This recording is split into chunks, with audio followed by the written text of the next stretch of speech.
there. So.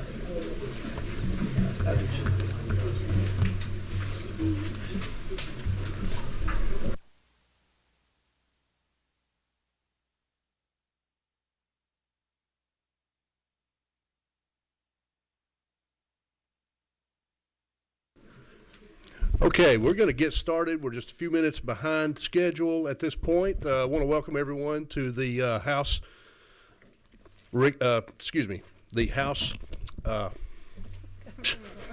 Governmental Affairs Committee. If you only knew, okay? So thank you all for being here today. It's been a busy day for a lot of us in committees and that sort of thing. I'd like to get us started off with a word of prayer. I'll ask Representative Bernal if she will start us off, please. Thank you. Thank you. Thank you, Mr. Chairman. Dear God, you have sent us here on an assignment, and the assignment is to do right by the people of Georgia. I pray as we go through this meeting today that the decisions that we make will be beneficial to all citizens in Georgia, and that we will be able, even though if we don't agree with something, but we can agree to disagree and to still go along and be courteous to each other. These and other prayers I ask in Jesus' name, amen. Thank you. All right, the first thing that we're going to do, we got two items on our agenda today. The first item we're going to have, I'll ask Senator Setzler if he'd like to come to the front table. We're going to take up the matter of Senate Bill 51.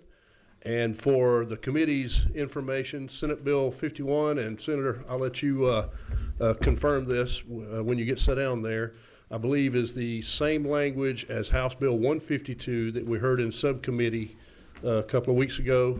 And I'll let you go ahead and proceed. We have already received public comment regarding this bill. Haven't had a chance to look through we've got some, there is some paperwork in your packet related to this, if you wanted to refer to that. Okay, ACCG has a document in here. There's a document from ACEC, the engineering organization. There's a document from ACCG.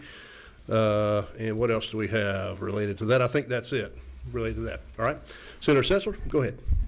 Thank you, Mr. Chairman. Members of the committee, appreciate the opportunity today to present to you Senate Bill 51, which relates to the qualification-based selection of architects and engineers. In the development and design and construction space, the architect engineer is the trusted advisor for the owner, in this case for local governments. Much like the selection of an attorney before a legal proceeding, the specialized, unique experience of the architect engineer really makes really lays the groundwork for the success of their overall project. The local government entities that are looking to build a bridge or roadway or a building or work to understand the scope of a project before it's even executed engages the AE, who comes in as the trusted advisor. They work to develop the scope and fee and proceed forward. What Senate Bill 51 does is it takes the process that our university system of Georgia uses and that the state of Georgia uses for every A&E procurement and applies that as a requirement for state and local A&E procurements. The reason we're bringing in Senate Bill 51 is because the A&E, again, architect engineer as the trusted advisor is really essential to formulating the project scope even being formulated, and opportunities where fee can be thing one up front. The scope is locked in, very often locked in by a government entity that doesn't have the experience to really fully understand, to get their hands around scope. Lock in fee early, and what it does is when you do that, it really sets the architect engineer in a more adversarial posture than they need to be. What this bill does, it aligns the architect engineer's scope and direction with the government, so they serve as that trusted advisor throughout the entire process to formulate, finalize the scope, and put together the contract documents in a way that leads to long-term success of the project. There's a map in your packet. I think you can see this if you'll refer this map. It shows the states that have similar procurement laws of what's being proposed in Senate Bill 51. We can see that 46 states have a qualification-based selection. for state projects, as we do. I think it was 2005 that the state mandated that QBS be used for state and Board of Regents projects. The federal government for more than 80 years has used this process. It is currently illegal to engage an architect and engineer by a federal agency in any other way than what is proposed in Senate Bill 51. It is currently illegal to engage an architect and engineer on any state project in any way other than what is contemplated and proposed in Senate Bill 51. That's because over the decades, there's a recognition that we have to create architects and engineers need to be aligned with the owner, and they help formulate the scopes, and that this back and forth process of what their scope's going to be, how it proceeds. You have to get the right person on the team to do this. As folks have asked me sort of an analogy, I'll say, a lot of folks, hiring an attorney is not something they really look forward to, but when you need to hire an attorney, if you're hiring a bankruptcy attorney, you don't go down the street and hire a DOI attorney to represent you in a bankruptcy case. If you have a case that's a family law divorce case, you don't hire somebody that does criminal defense, you hire someone that's a family law specialist. It's exactly the same way inside of development projects. There are civil engineers that do site work and parks. There's some that do roadways, others that do wastewater treatment. Having the right person on your team is essential to making the project move forward, and that's what this QBS process does. Mr. Chairman, I'm glad to walk through the bill if it pleases the committee, but I will say this. One thing that this qualification-based election process, in my opinion, is particularly well suited at is for small governments that don't have great expertise on staff. Larger governments might have professional engineers and their staff that can help formulate these scopes. But particularly for small governments that don't have the sophisticated staff, this QBS process is particularly important because writing a detailed scope and negotiating all that and getting a fee and making it all match is really sometimes beyond the scope of small governments. But what QBS allows small governments to do is to make one decision, make a wise decision around who is the expert that has the expertise for me, brings them into the process, and then they can work out, negotiate fee once they're selected. I will say, Mr. Chairman and members of the committee, that doesn't take away any of the government's pricing power. With respect to getting best value for the work. When you've been selected as an architect or engineer, you've been selected over the other 4 or 5 or 10 that have proposed, and it is in essence your project based on your quals. Government maintains tremendous pricing power to get your fee down to where it needs to be. So there's no loss of best value pricing power for governments, but it doesn't put the government at odds with the individual making the selection. It really aligns them and helps them pick the best trusted advisor to make the project successful. Mr. Chairman, glad to take questions, glad to walk through more detail if it pleases the committee. Thank you, Senator. Your experience in the House of Representatives showed in that presentation. Thank you, sir. We do have a first question, Chairman LaHood. Yeah, thank you, Chairman. Senator Setzler, appreciate you bringing the bill. The way I understand the bill, I'm supportive. I did want to just clarify so everybody could hear, because we talk a lot about local control in here. And state mandates that would interfere with local control. The way I understand this, the local governments will be able to set those quality standards. So the quality standards for Fulton County may be different than a smaller rural county, if I understand correctly. Is that true? Thanks for the question. That's correct. As we're mirroring this process that the state uses and the university system uses.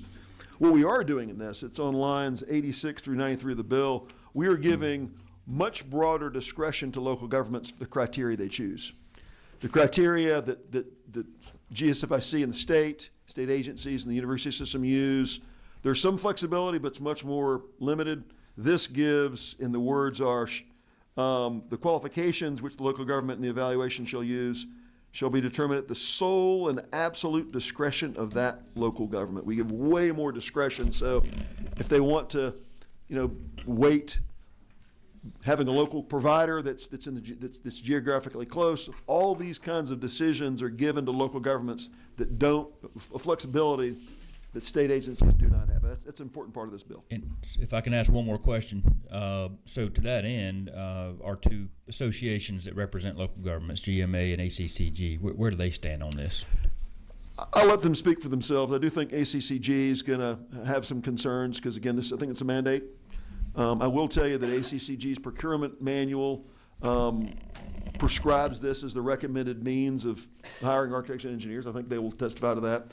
I do think there's some members of theirs that would, rather, I'll let them speak for themselves, probably proceed, but without a mandate. But I do think at the end of the day, we're looking after, this is a stewardship issue, looking after the taxpayers' dollars, and we want projects to proceed in ways that maximize the value of tax dollars, that are thoughtfully delivered, and that's what this is really about. The feds and the state do this for a very important reason.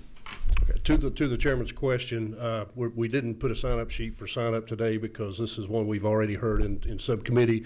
And I will say this, and this is confirmed yesterday with both parties. You have a document in your packet from ACCG. The way it was framed to me, they do oppose the bill, not on the merits of the process, but on the fact that it is a mandate. All right. GMA supports the bill. That's the confirmation I received yesterday. Thank you, Mr. Chairman. If that answers your question. Thank you. Sir. All right. Thank you. All right. Next, Representative Roberts. Thank you, Mr. Chair. Thank you, Senator Setzler, for bringing this bill. Currently, under the process, are they required to take the low bid? Currently under the process, they aren't required to have low bid, but they're allowed to have costs be a significant portion of this. Very often, governments may say, well, oftentimes there'll be a sort of a balance. They may have price be half or a third of the overall weighting. So I'm not trying to misrepresent that there's not a qualification component to it. Okay. But when you study solicitations, if you look at the score sheets of how that plays out, very often when you lay this out, even if cost is a 30% component, it becomes the decider. It's the thing that makes the decision. You think about, well, these firms look similar. This may be the most qualified, but are we really willing to pay more?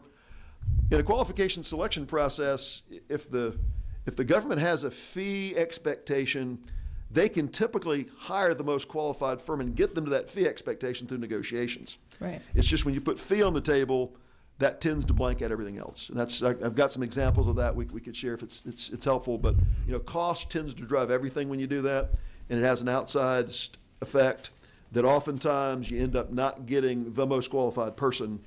And there's even ways as consultants you can kind of game that system. So we're just trying to make sure that we're the best steward of taxpayers' money, that we set out criteria for a specific project with qualifications that fit for that particular process. Correct. And that we're getting the best bang for the best quality for our buck. Is that correct? Yes. Okay. I mean, you've got the projects we're talking about here are often the biggest expenditures cities and counties will engage in for years and years. There are fewer big decisions that a county makes in terms of dollars than these. For those big decisions, do you want to have the best expert or do you want to have the cheapest provider? And one more question, if you don't mind, Mr. Chair. So I wasn't part of the subcommittee that heard the House bill. Are the numbers, the amounts identical to the House bill? Yes, ma'am. Okay. Thank you so much. I am in favor of this bill. Okay. Thank you, Representative Sanchez. Thank you so much, Chair, and thank you, Senator Setzler. So just a question. I know that the whole point of this is to not do decisions based off of pricing. And so I know that you were talking about how this helps smaller governments. Do the smaller governments have any ability to at least set sort of expectations of what the budget is so that there isn't some huge gap between what the county can pay for and what the contractor is expecting? Sure. The way the process works, and I appreciate the question to my counterpart from Cobb County, this qualification-based selection is announced. They invite qualifications to come in. They then rank order most qualified, second most qualified, all the way down. And then they enter into what's called exclusive negotiations with the most qualified firm. Right. If there's a project, for example, that's say it's a large, $25 million project, if the design fee for that is, if the county expects to pay $1 million their design fee for this, when they're in negotiations, they know that's what their budget is. The firm may say, hey, we think it's a $1.2 million budget. And they say, well, we think it should be under $1 million, and here's why. And they go back and forth and think, well, do we want to do weekly conference calls or bi-weekly conference calls? You know, do we want to have, do you want us to show us 4 design options or just 2? I mean, there's all these scope things you work through to really refine what you need. And when you've got a firm that's pursued something, it's what they do, it's in their core business, it's in their core expertise, they want the project. Right. And if the county says, you know what, I've got $1 million design fee, I need to really be here, that $200,000 difference can come down by working back and forth on scope to getting where you need to be. But it allows the experts to say, you know what, we need to maintain this piece of it. I can't cut out my fees on these calculations and these core parts of it. But maybe your expectation of weekly visits to the site, maybe it can be every other week, or maybe instead of sending 3 people to the site, I can send 2. There's ways you can work out those details to really land where the fee needs to be, but still get the expertise. Got it. Thank you so much. And just one more question, if I may, Mr. Chair. The other issue that I see when it comes to these projects is that a lot of times the same contractors are picked over and over again, typically bigger contractors. Does this impact that in any way? Does it allow for more diversity of who is selected, or does that not impact that in any way? It's a good question. I think the one thing, the lines 86 through 93 of the bill, where we give sole and absolute discretion to local governments, it allows local governments to tailor one opportunity. For example, if it's a smaller opportunity that takes less sophistication, they may say, hey, we want firms with these kinds of characteristics that might open the door for a smaller firm. Okay. But if it's a bigger project that takes sophistication and experience and maybe scale that a smaller firm wouldn't have, they're not going to be stuck with a minimally qualified firm winning the $50 million convocation center that maybe shouldn't win it, but would otherwise win on low fee. You're able to kind of tailor the projects to the kind of consultant that you want and the expertise that you want. So it gives control to locals to maybe make one more tailored to smaller firms, but one more protected for larger firms that might have the sophistication and experience to really deliver on it. Thank you. Okay, Representative Burnell. Thank you, Mr. Chairman. I too have a problem with the word mandate when you're telling somebody they have to do something. Why did this bill come about? I mean, did we have some incidents in Georgia? Yeah, it's a fair question. I mean, as I said, just kind of by way of background, since the 1930s, the federal government has only procured A&E services this way. You know, this was learned almost 100 years ago that low bid for AE services sets the overall project up for failure. If you think about this, you know, if you take a construction project, whether it's a bridge, a wastewater treatment plant, or a gymnasium, 90% of the cost of the project is in construction. You know, 10% of the cost is in, 6 to 10% of the cost is in design. So if you think about this, the more effort the designer puts into the details of the construction documents, that's what they really do, the more you can really tighten down the cost of construction. The more you can hold a construction contractor accountable, because the documents they're developing is what does it. So as you think about that, the low cost for design is going to put less details in your construction documents. It's going to make the construction cost less certain. It's going to lead to more change orders, more uncertainty, and puts the government in a weaker position for 90% of the project, which is construction. So what we're seeing in this is that you maintain very strong pricing power through this negotiated process, but what you're able to do is make sure the person that is building the documents that affect 90% of your cost isn't low bid. Because I can tell you, from an industry perspective, if someone comes in and for a big project has a $200,000 design fee, and another firm has a $500,000 design fee, the $200,000 design fee is not going to get the details in the documents. I mean, the overhead structure of the A&E industry is very similar, and low bid does not set the overall project up for success. So the federal government's done this for 80 years. We as a state have been doing this for 20 years, precisely because this designer is supposed to be the trusted advisor.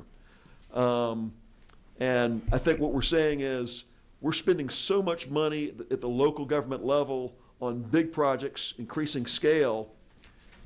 For taxpayers to get their value, they need to have the experts at the table representing them in formulating these projects. I have one more question. So, with the federal government and all the changes that are going on, my concern is that if it's just at the state level, since we're no longer looking at things because of DEI, that the same larger firms will be the ones who will get all the contracts, that those other middle contractors, or that they won't have the same opportunities, or your minority contractors won't have, whether it be by race or female, that they won't have the same opportunities because of the fact that that's no longer restricted. And so, therefore, it would be very few engineering companies would get all the contracts. I appreciate the question. This does not affect, this doesn't address, minority business entity set-asides in any way. What this does is it allows governments to have sole discretion of the criteria by which they hire their architects and engineers, but eliminates the propensity for a low bidder to come in, put in a low fee, and then change order their way back to the fees they need by bids. It's somewhat of a deceptive trade practice. I mean, for example, you could come in, if there's a project that's being let with a fair design fee is about $100,000. You could come in and propose $40,000 on your design fee.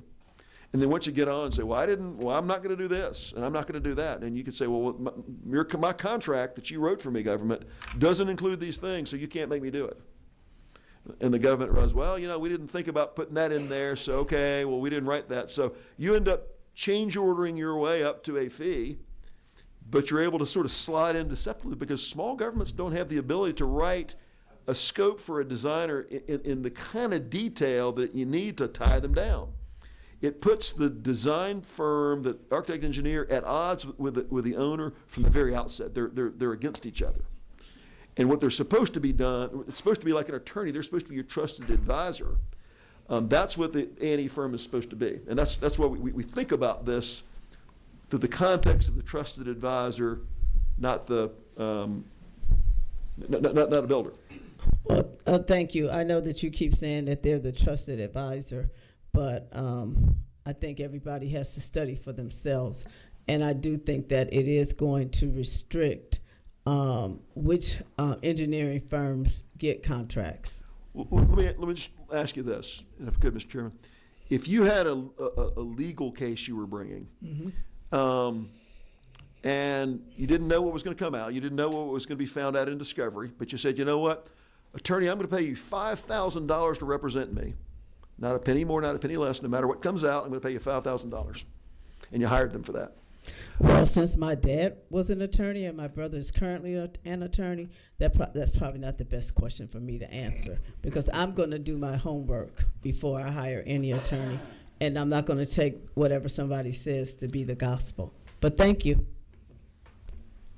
Mr. Chair, I was just going to make the point that if you create a circumstance where an attorney's working on a critical case, and no matter what comes out in the case, there's no variability on a fee arrangement, it puts the attorney at odds with the client. It's an adversarial thing. And as you get into A&E projects, for example, you might think, hey, we're just going to build a gym out back, and then you realize, wait a minute, there's wetlands back there. We've got to think there's environmental considerations we didn't even think about until they get on the team. You can't be in a circumstance where your A&E consultant is at odds with you as an owner. They have to say, you know what, we think now that we're on board, we think there's some wetland issues. We think there's some environmental things you have to think about before you start this design. The consultant has to be in a place they can work with the owner to work through these hard things. If you get a low bid engineer on board, they can't do that. They're not funded to do that. Hey, I can't think about this wetland issue. I'm just going to design you a building. And it puts the owner at odds with their engineer, with a consultant that needs to be serving them. That's the concern. I understand. Thank you. Chairman Thomas. Thank you, Mr. Chairman. So in state and local government, we heard this bill, HB 152, is a House version of the bill. And since I was the chairman, I chaired that particular subcommittee, I really worked hard not to put my thumb on that. I wanted to make sure that it was given a fair hearing. I am not chairing this committee, so I am going to put my weight into this one. As many times as Senator Setzler and I have maybe not agreed on everything, I will tell you that he's actually spot on in everything that he said.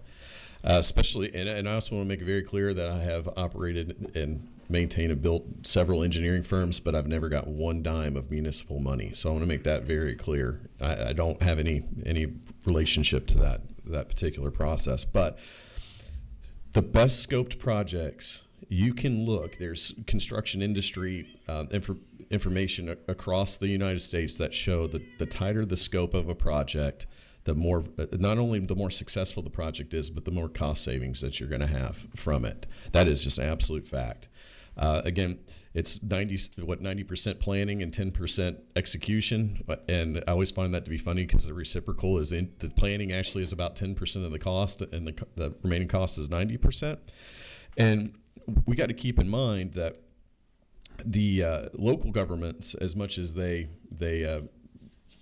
as much as I want to have local control, I think that we also have a responsibility to make sure that we're operating within proven practices, and this is a proven practice, and with absolute success for anybody that's ever seen it. And with that being said, Mr. Chairman, I'd like to entertain, or when you're willing to entertain a motion, I'd like to make a motion.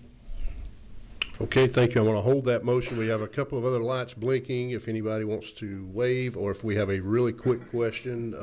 Representative Valalier. Thank you, Chairman. Senator, thank you for bringing the bill. Timely remarks by Chairman. I appreciate the transparency and just shining light on a process and being clear with how we define standards so that the best project gets the job. I'm not thrilled about the mandate. I'll be honest with you. I'm curious. This is a process that municipalities and counties can avail of currently today. How many are using this process?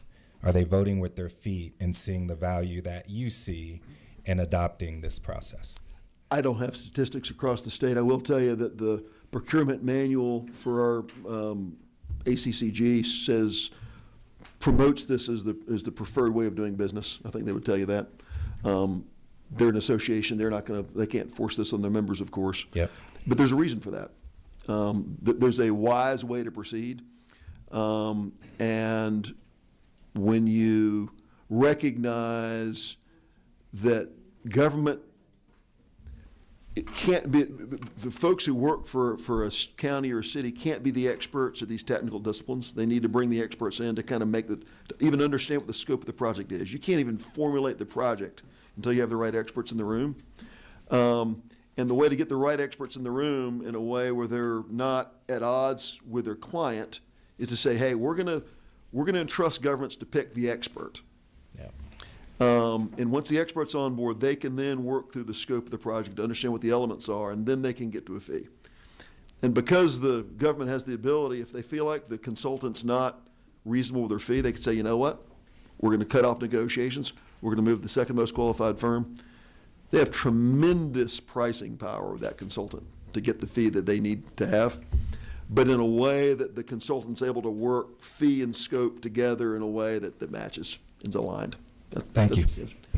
Okay, we're going to take two more questions, and I've got Representative Williams and Representative Roberts on here, and then we're going to go back to Chairman Thomas's motion. Representative Williams. Thank you. I've been just speaking with the I don't think she's the county manager, Dr. Jackie McMorris at Cobb County, and she has expressed concern. I mean, they don't have a problem with this process, and they do it most of the time, but they do not want to not be able to consider cost. They've run it by their different departments, and they say it will raise costs for water and transportation departments, and parks and recreation. So what she said was they always look for the best vendor, and they look at price. And if somebody does a really super low ball, then they know instinctively that is not a realistic bid, and there'll be a lot of change orders, and so they don't take that bid seriously. But price helps them figure out the best bid, even though they do use this process a lot. So have you considered taking out the price part? I mean, mandating that they go. Anyway, have you considered that in talking with any of the counties or ACCG? Thank you for the question. That is right at the heart of this issue. That's the issue. And there's a reason the federal government has in law the Brooks Act. It is against the law. It is against federal law to hire an architect engineer with fee as a component. It is against the law. It is against the law for the university system or the state of Georgia to hire an architect and engineer with fee as a component in the selection. Because entities with their experience have been burned so many times. The law we're proposing here has emerged specifically for that reason. Follow-up question, Mr. Chairman. Can you show me that law? It's Brooks Act. Can you show me where it says that it is illegal for a government to consider cost? I don't know that I can quote the CFR. I can probably pull it out. That's a pretty big statement. So I'd like to know if there is literally a law that will not allow that. I don't know if Sully's got the reference here, but yeah, let me. I think that's a legitimate question. Yeah, this is not to the lady's question, this is absolutely federal law. It is against the law. Well, I want to see the federal law. Thank you. Yeah. And that's not by the way, that's not a footnote. That is central to A&E procurement in the federal level. It is against the law to hire an architect and engineer with fee as a component of selection. Well, yeah. Then show me the law. Okay. Okay, Representative Roberts. Yeah. Okay, I'm going to be real quick. Right now, we have state and federal building codes and international building codes, and that is to make sure that there's a standard for safety and quality. Is that correct, Senator Setzler? Correct. Yes, ma'am. And so while I hear people saying it's a preemption issue, we already have those types of quality assurance issues that are across the state and across the country because of safety issues. So I just wanted to make that point, and I actually do believe he's right on the law, but I don't want to. I don't have the quote either, but I understand. Okay, thank you. Thank you.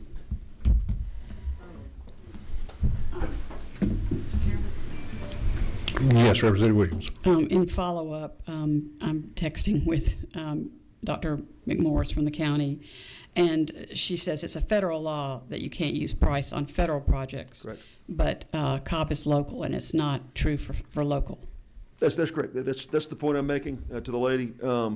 It is against federal law to hire an architect engineer or select one with fee as any component of the selection. I would argue that there's a big difference between federal projects and county or other local projects. Well, to the lady's point. Okay, I'm going to go back to Chairman Thomas. Thank you. There was a couple of statements that were made. I just want to kind of clarify here a little bit. When you go into an engineering process in the front, what's called front-end loaded engineering, you go through level 1, level 2, level 3. And during that process, we're able to define the scope. It's not just, I mean this as friendly as possible. It's not just, hey, there's a building here, just tell me the cost of a building. You know, there's grading, every piece of property has unique things about it that, and as an engineer who has to create these scopes, I can tell you that I can get my number to be whatever the municipality wants me to be. It's just how much do you want me not to look at? And that's what the crux of what this bill is about. It's about making sure that we're not just working off of the bottom, whoever's the lowest bid, because the more that you cut out of the scope up front, and you can talk to whoever you're talking to at Cobb County. Well, good if you're watching. She may not disagree with me now, but I can tell you I've watched these projects, And whenever the less planning that goes into these projects, there's always these things that happen later on for the contractors where there's, the scope creep or this was missed, and it balloons. So the upfront, and we're not talking about using this process for anything but architects and engineers. So it's very exclusive to the planning piece of this, which is why it's so valuable.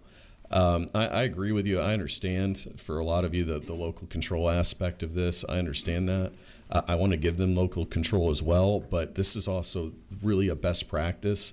And it's easy to say, well, it saves me money, but you can't justify the amount of change orders that happen in the back end, and usually that's not tracked. Yeah. So, and that's the reason why I'm in support of this bill, because it's a proven methodology that has worked in it. And also, just so you know, I actually prefer this type of bidding process. It's done a lot in industry because me as a small business owner, it gives me an opportunity to compete, because a lot of times there'll be provisions for smaller businesses or minority-owned businesses in those set of standards. And so I actually really support this style of contracting. Again, I've got a motion on the table if anybody wants to second it. Mr. I would say I think Representative Williams was not here when we said this earlier. It's not only 40 U.S. Code 1101, the Brooks Act, that makes this the only way to legally engage an A&E firm in federal law, but Title 50, Chapter 22, our state Brooks Act, the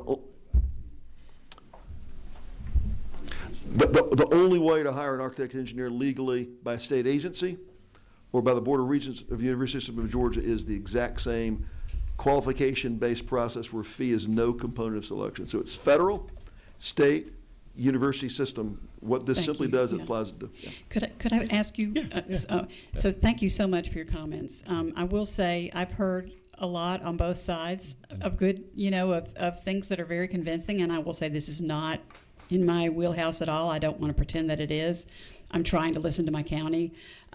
But so you said that this only applies to planning? This particular methodology is about architecture and engineering services. It's not for the contracting services piece of it. This is specific to the upfront planning piece of this, which is really where your money needs to be invested in the right people that are qualified to do the work.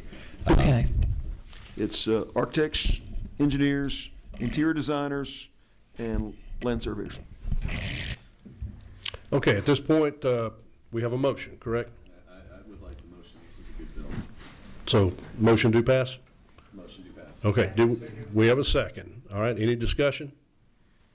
Seeing none, all in favor say aye. Aye. Any opposed? No. Okay, the ayes have it. Bill passes. Thank you, sir. Thank you, Mr. Chairman, members of the committee.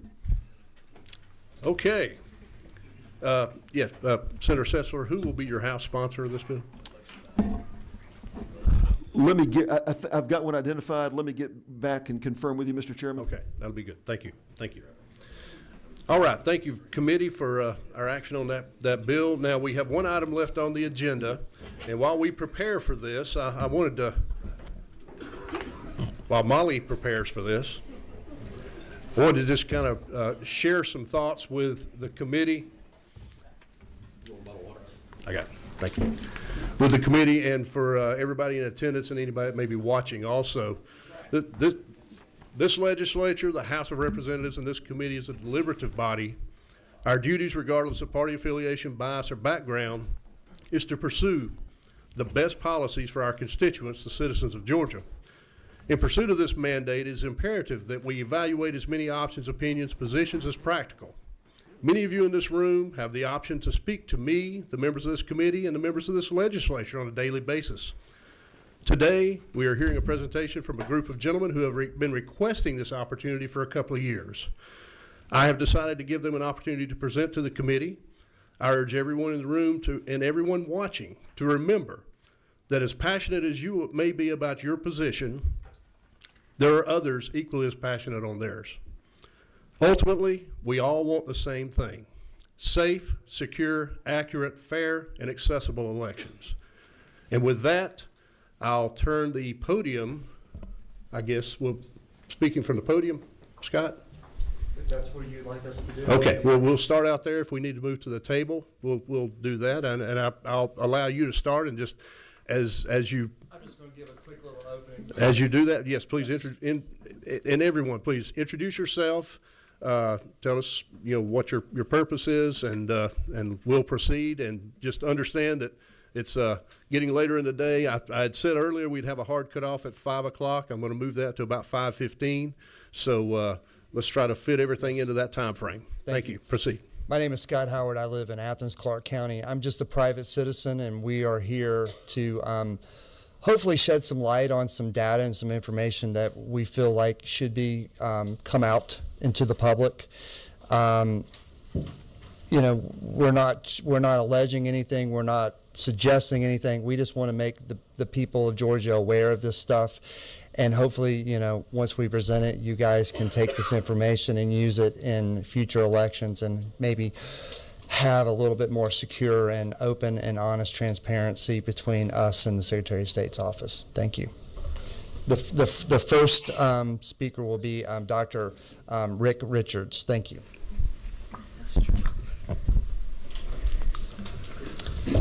Thank you. I'm Dr. Rick Richards from Evans, Georgia, Columbia County.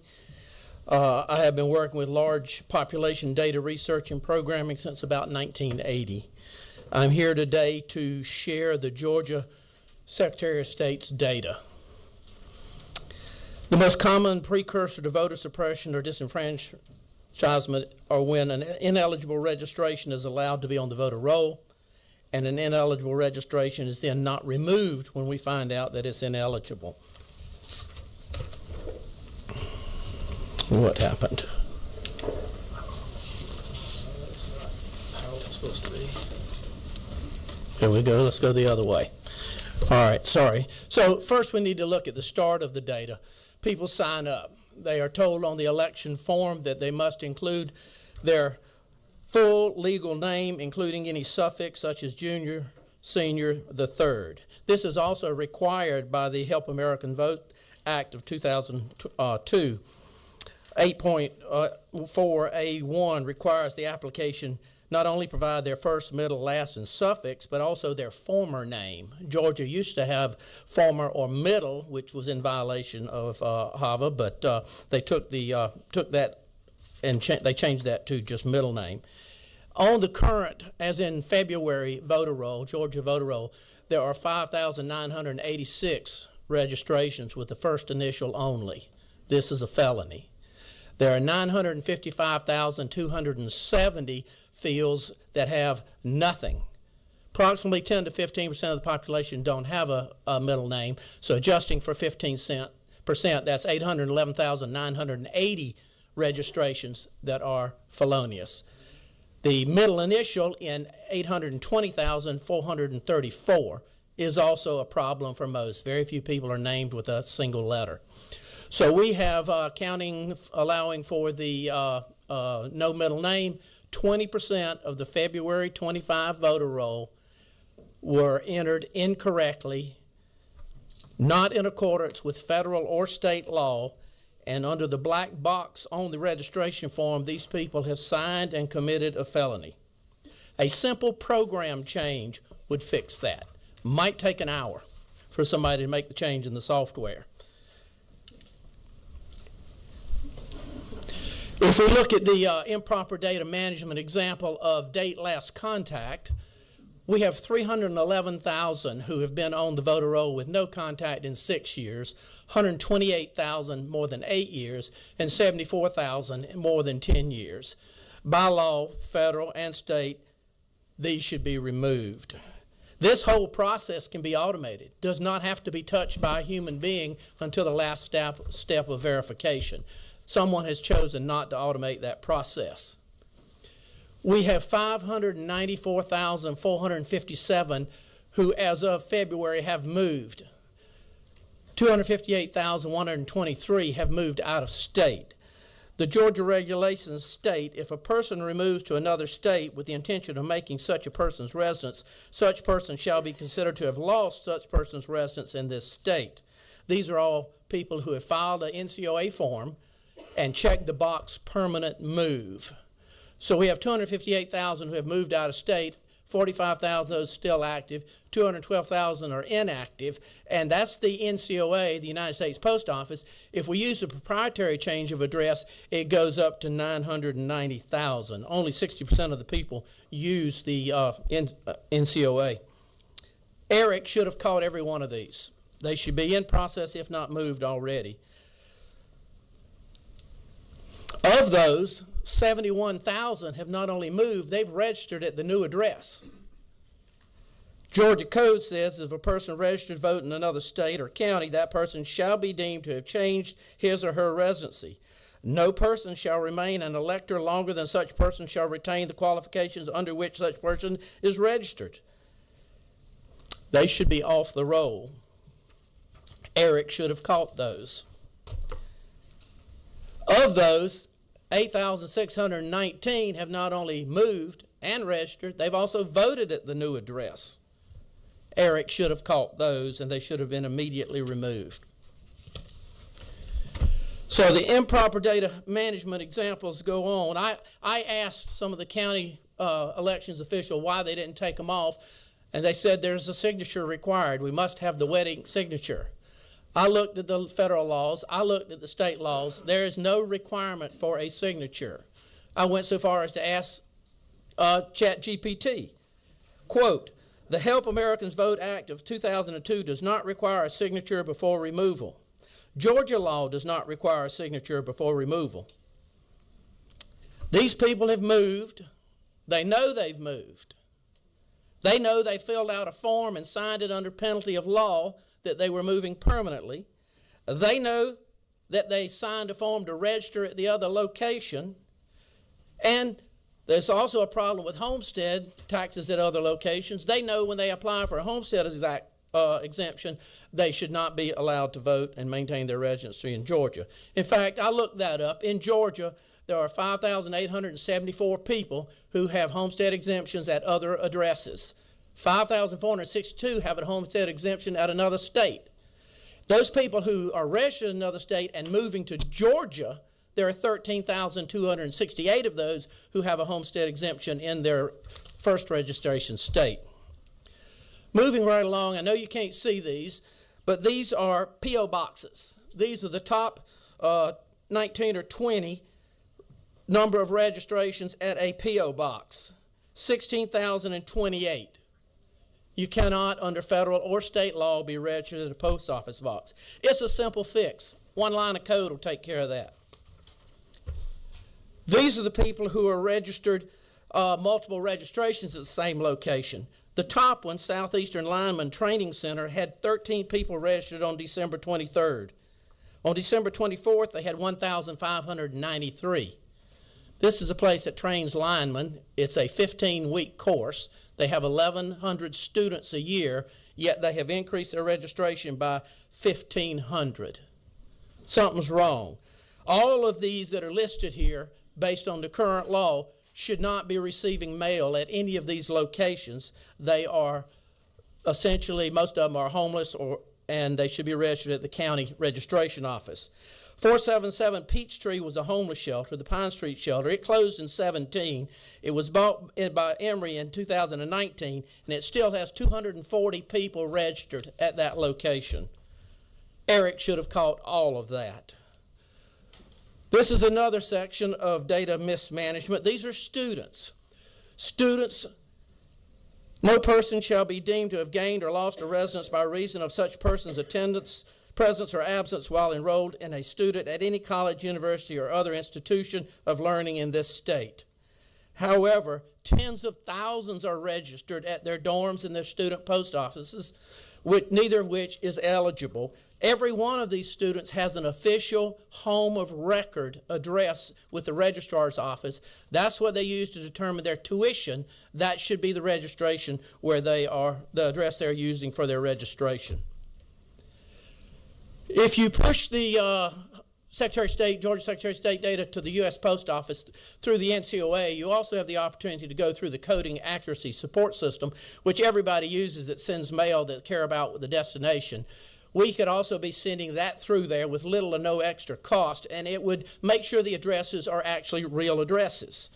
So in the current voter roll, there are 11,936 people who voted from an address not known, 47,264 who voted from an invalid address, 67,417 who voted from a partial address, 20,784 who voted from a business address, 7,984 who voted from a P.O. box, for a total of 155,385 people who voted in the most recent general election at an address the post office says is ineligible for registration. This is easy to fix. Walmart does it, Amazon does it, all the businesses does it. When you go online to order something, they say, oops, are you sure you want that address? How about this one? It's a real easy fix for Georgia to be doing the same thing. It's pretty standard practice for everybody apparently except the Secretary of State. So we got no contact. You can automate that, 500,000. Move from a registered address, no signature required, another 500,000. Homestead tax exemption, automated. P.O. box, automated. Students at the register at the right address, automated. Ineligible addresses on the CAS, automated. Incomplete names, automated. Simple, standard data validation could fix 2.9 million errors in our current Georgia voter roll. I'm going to leave you with this last, this last puzzle. The puzzle is the columns are transferred, swapped, broken, corrected, and changed. A transferred address is a good address was transferred to another good address. A swapped is a bad address was changed to another bad address. A broken is a good address that changed to a bad address. Corrected is a bad address changed to a good address. The Georgia voter rolls were looked at every month, and the addresses were looked at to see if there was any change in the address. And for some reason, in April, 831,000 were transferred, 949 total. Look down in July, 2.9 million addresses were changed in the Georgia voter roll.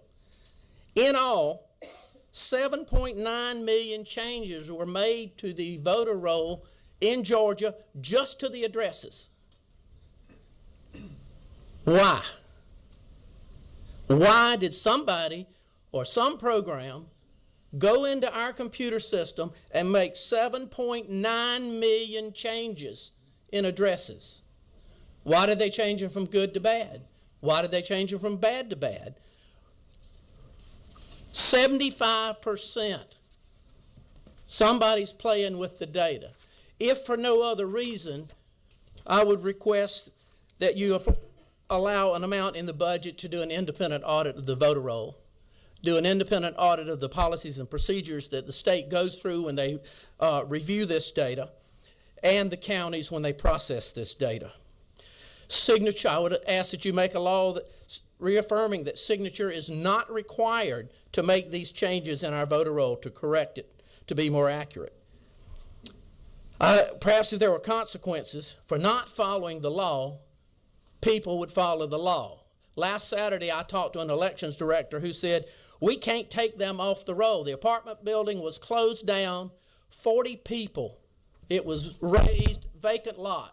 They tried to remove 40 people from the voter roll registered at that vacant apartment building, and they were threatened with a lawsuit, so they're not going to do it. So, perhaps if they were also sued for following the laws, that is, they're going to be sued either way, they'd actually do the right thing and follow the law. I also would recommend that a standing committee be set up between the House and the Senate to meet on these topics on a regular basis when the House and the Senate are not in session, so that it doesn't all pile up and we end up with the last hour of a very busy day. Thank you very much. Dr. Richards, if you will, real quick, we got a couple of questions, and we're going to keep these as quickly as possible because we'd like to give these gentlemen an opportunity to speak. Representative Adesanya. Thank you, Chairman. Mr. Richards, right here. Yes. I'm not sure where you're getting your numbers from, but we get an email from Brad Raffensperger with the voter information, and what I have here in front of me shows that they are already doing the things that you claim they're not doing. So one part of the email that I got, 212,427 folk moved from one county to the other, and they're keeping a tab on that. They're paying attention to that. Over 100,000 moved out of state. They cut that. They're doing these things you're claiming they're not doing. And I'm not sure where you're getting your numbers from, but I think there might be some overstatement in your No, presentation. sir, that is absolutely not the case. I got the data directly from the Secretary of State in February of this year. Their data. I don't have any data. It's their data. And the U.S. Post Office data. I don't have any data. Just a quick follow-up, Mr. Chairman. So they're doing this. They're already working on correcting this false, incorrect, inaccurate voter registration. They're already doing that. So I'm not sure what the point of the presentation is. I would respectfully suggest that they are not doing it, or their data is not at the same data time as my data. And I would be happy to sit down with you with my computer and show you the exact data and how it was derived. And then you can draw your own All right, conclusion. we're going to take a couple more real quick questions, if we may. Representative Sanchez. Thank you, Chair. Thank you for this presentation. So I want to know how you came up with these numbers. Do you have expertise in looking at this kind of data before? Have you been hired before around election and before, or how are you able to come up with all these numbers, and where? Because one of your sources is the USPS, which has been known to have inaccuracies in regards to the using of the national mail for voter registration, and that's why most professionals do not use that as a source. What makes you qualified to come up with these numbers? Well, several parts to your question. First of all, the NCOA is authorized by HAVA and state law to be used as a source for this data.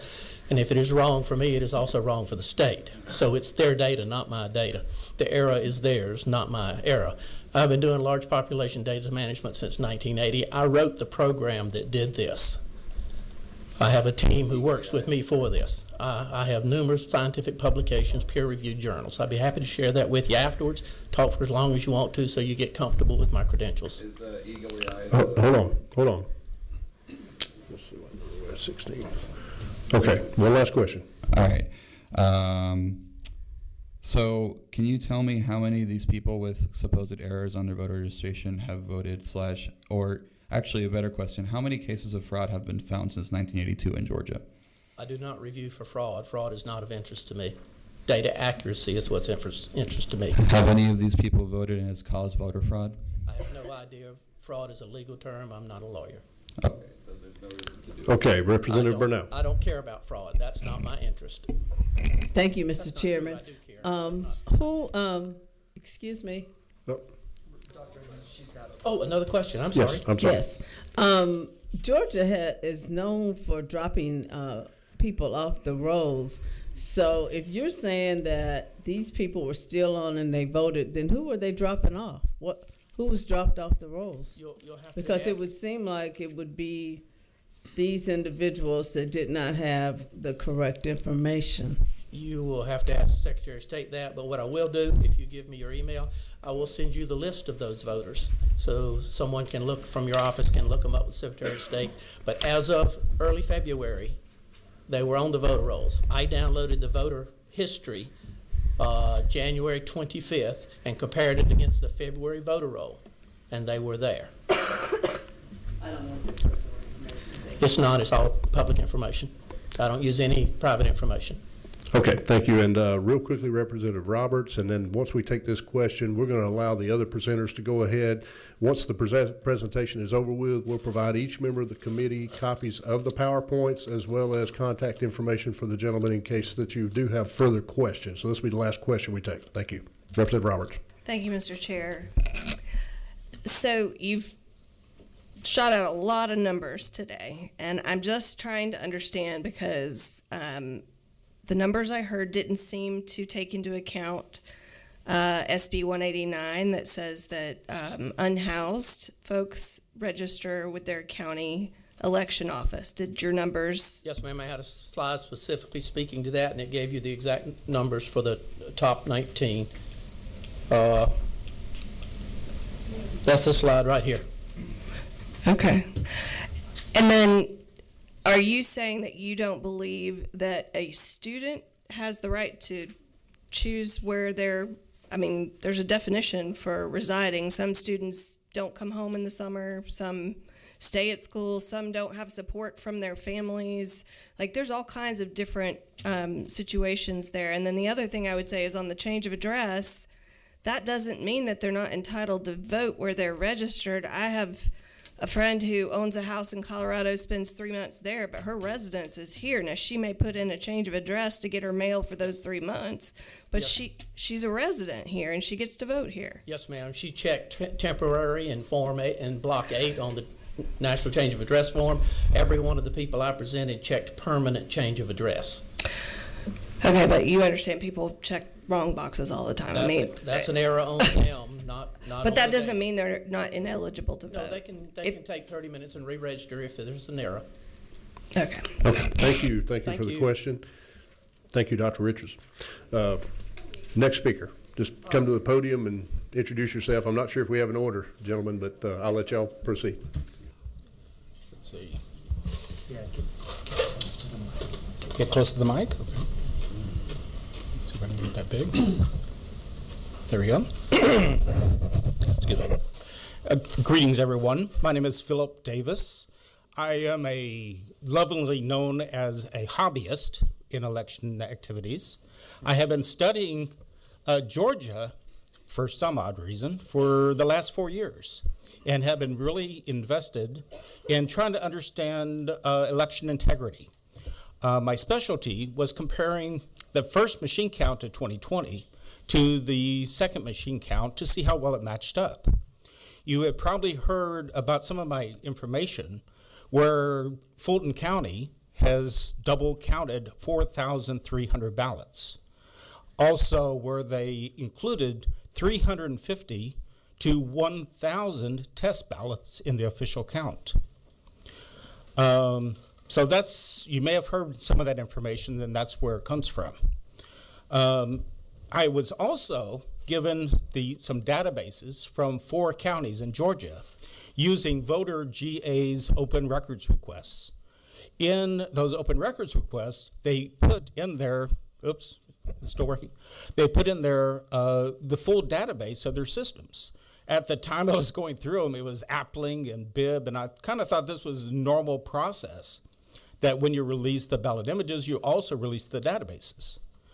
I was able to get a total of 4 from Georgia and up to 7 throughout the United States. As a programmer of 40 years, I was kind of interested and opened up the database and took a look around. And that's what this analysis is basically what was in there. You know, how secure are your elections? It turned out that the database was a simple Microsoft database. All I had to do is right-click the database and hit add. And all of a sudden, the database was open. I was able to query and look at the files and look at passwords. Matter of fact, the first one I looked at, I opened up this thing called System Parameter, and I just said password, and it said, here's your password for technicians to open and close the polls.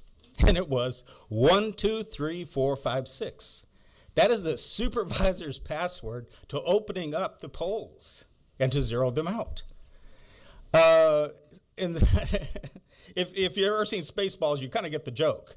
You know, that is not a secure password. That's the #1 password in the world. It's 123456. It's even the same one I use in my luggage.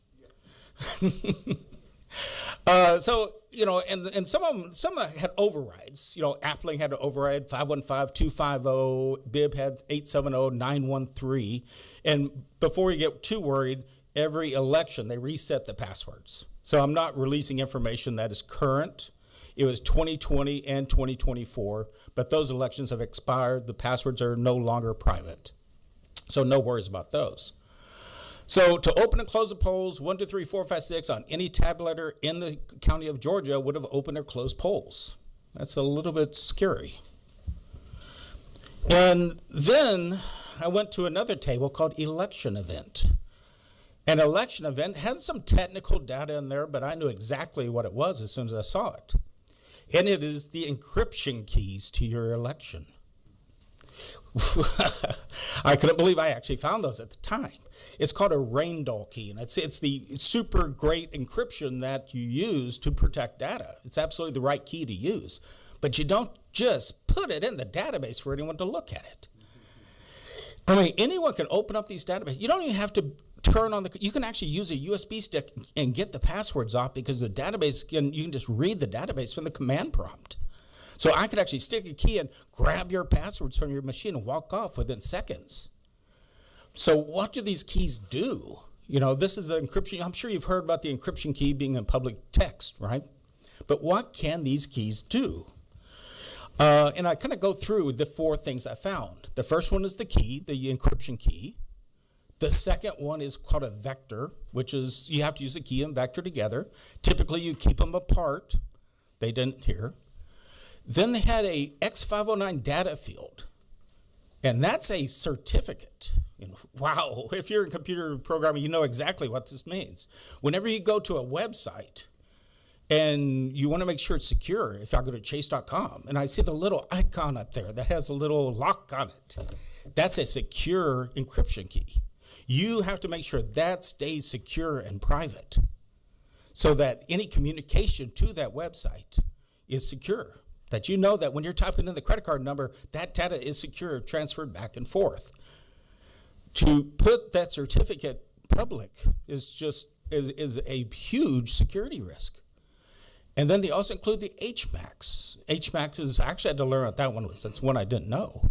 But whenever they were printing barcodes and they wanted to sign the barcodes, they would use that HMAC code to make the barcode secure. So those are the 4 fields.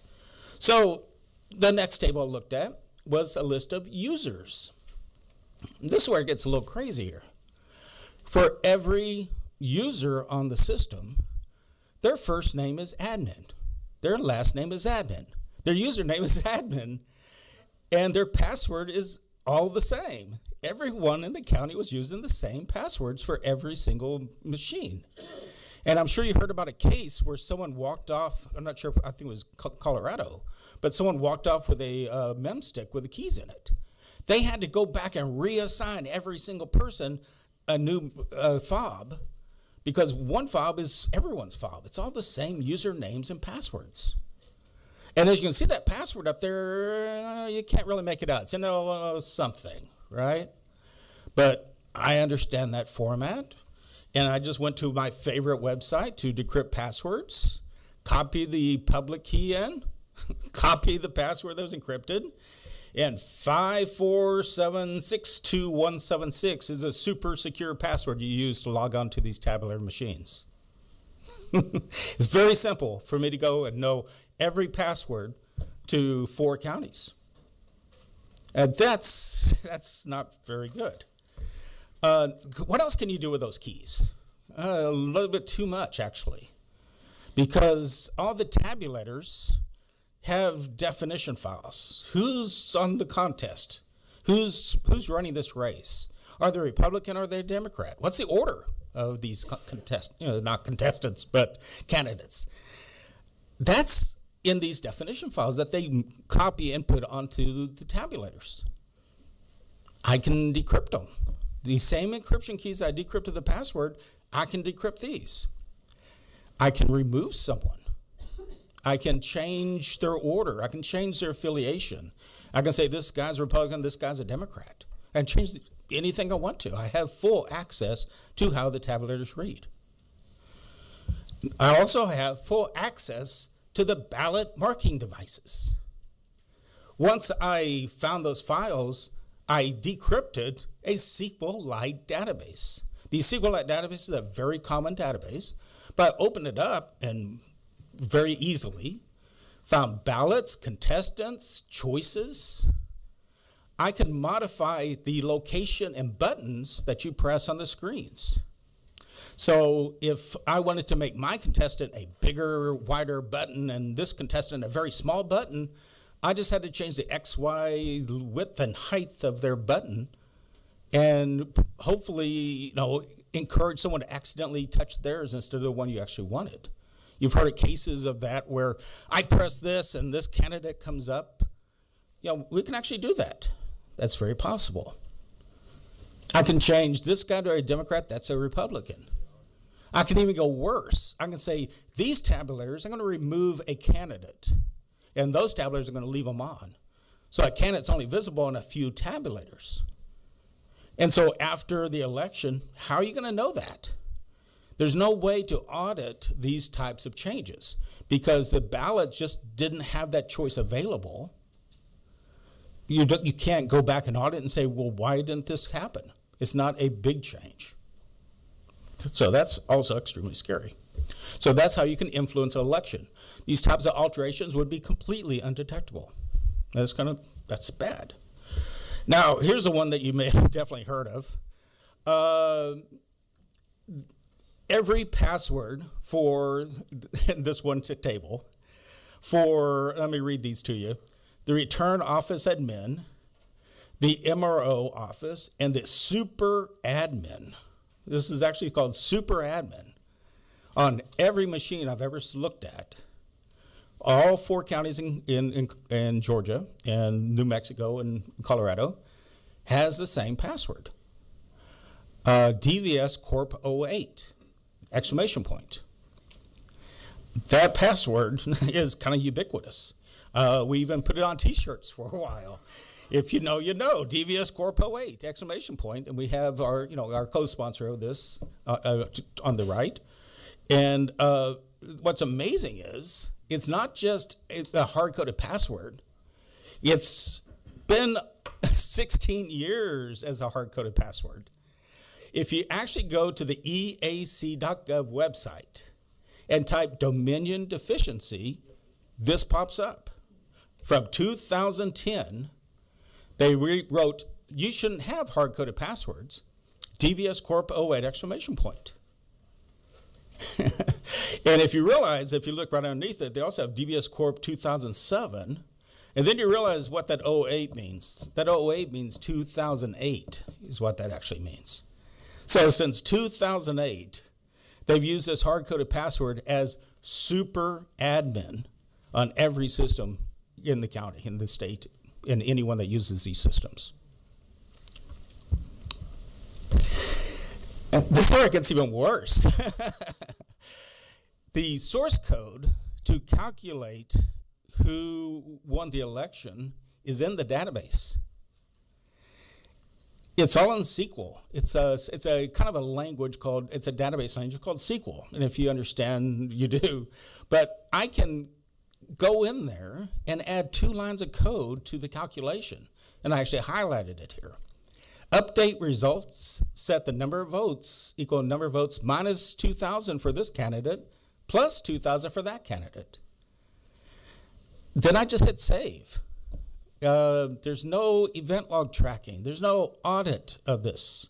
No one goes back and checks the database to make sure someone didn't inject some source code into the program that calculated the final results.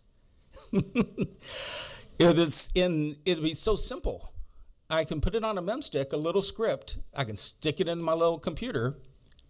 It will say then SQL update change command, pull the memstick out, walk away. I've now permanently changed the election. You could actually go back, rescan in all the ballots, but since the source code is still there, it's going to come up with the same wrong results. There's thousands of stored procedures and views and tables in this database. It's a huge, huge, huge database. And there's thousands of places you could actually insert code. That's one of the largest database structures I've ever seen of any. It's quite crazy, and no one would catch that you did this.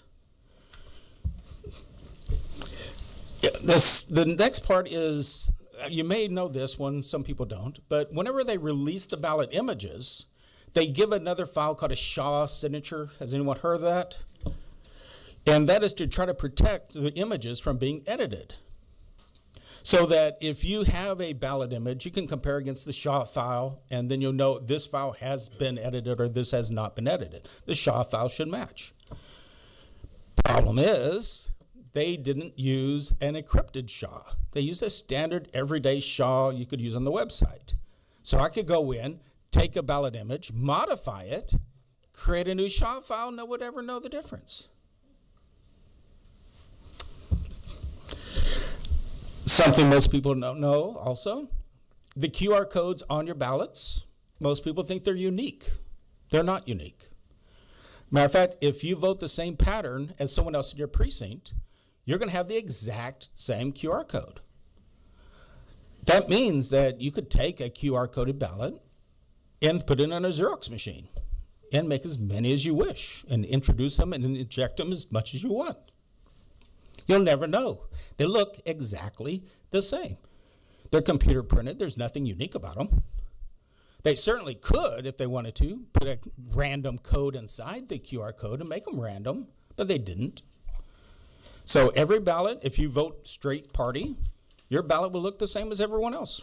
In DeKalb, there was 1,000 ballots that were exactly identical. And that's just how it works. Random ballot numbers aren't random. This gets scary. On in-person votes, they put this DVS number, and it's supposed to keep voter integrity hidden. And they assign a random number, and you can kind of see it on the screen, but it's a relatively random number. And that way, if you were to go back and look at the ballots, you would not know which order the ballots were in.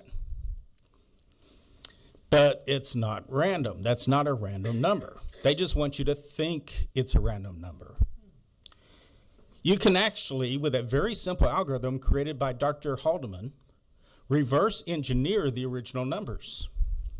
So you can see within just about 10 lines of code, I was able to take that encrypted ballot ID, decrypt it back to the original order. I now have the original order that those in-person ballots were created. That's a big problem for election integrity and keeping a voter's intent private. Because then you could eventually match that back up with the time that the person voted, and with the time and the order, and I know that you came in at a certain time, I can determine your ballot. Why would they use a non-random ballot number that they could de-randomize at any time is unconscionable.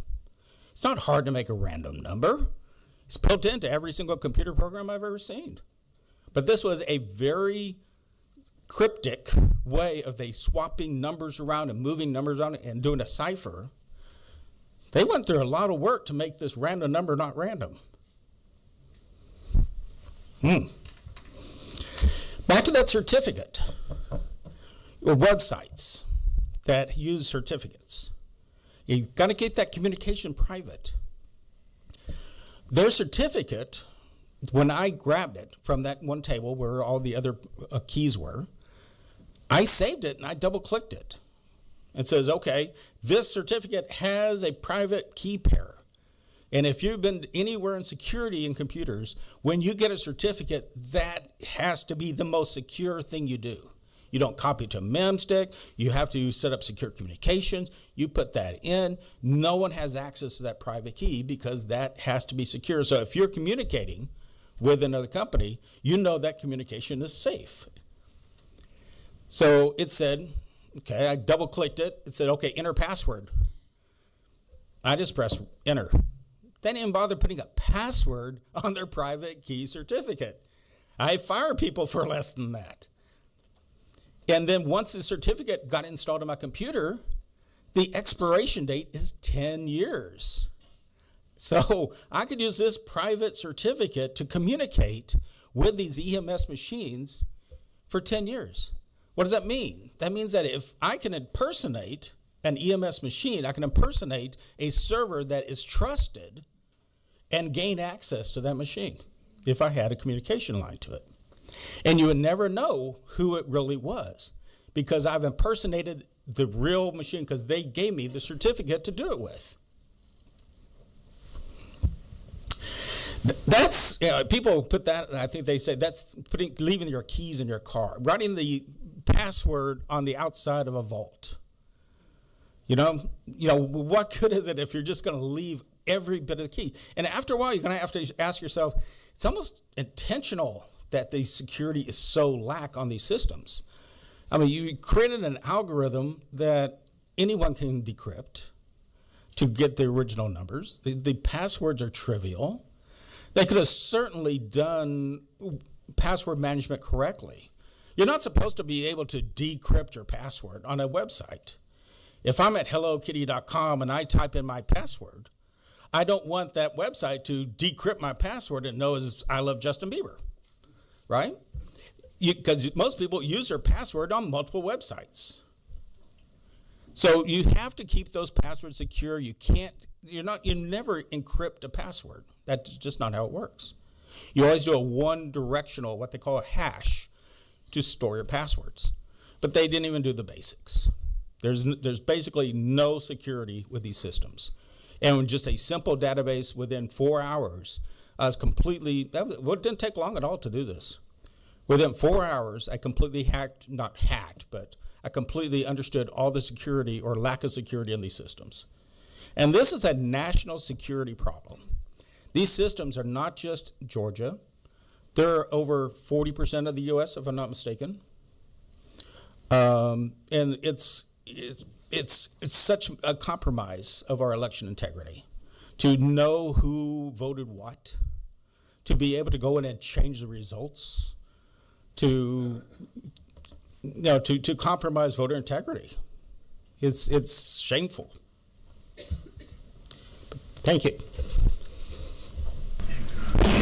Okay, thank you, sir. We do have several lights flashing, but as I had said earlier, I'd prefer not to take questions at this point, and we'll let everybody do their presentation. Presentations will be made available, as well as contact information for the authors. Thank you all for understanding. Now we'll take the next presentation.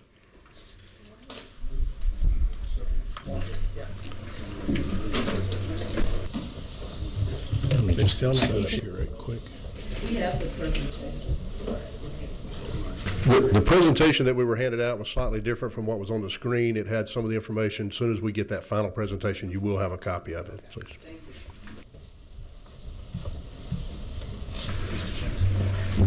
How do I start this? How do I start this?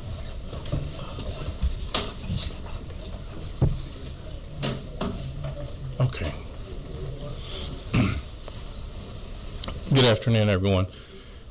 My name is Mark Davis, and I've been working with voter data here in Georgia since 1986, when my father was the Republican nominee for governor. And I was one of the early people to start working with voter data that was released after the passage of the 1993 NVRA, and it was consolidated at the state level. I started seeing issues in the voter rolls, started mentioning something to all the members of the legislature that I worked with frequently in campaigns and other organizations. And first went before the state election board in 2002 to talk about the issues that I'm going to mention to you today. And 2002 was also the first time I served as an expert witness in disputed elections cases. I've been doing that ever since. I'm up to 7 or so right now. I want to mention something from the last one that I testified in, which was the House 128 case. Some of you are familiar with. Something happened in that case that is emblematic of the issue that I want to talk to you about today. We had a couple that moved from McDuffie County to a new county, and they bought a new house. And when they moved together.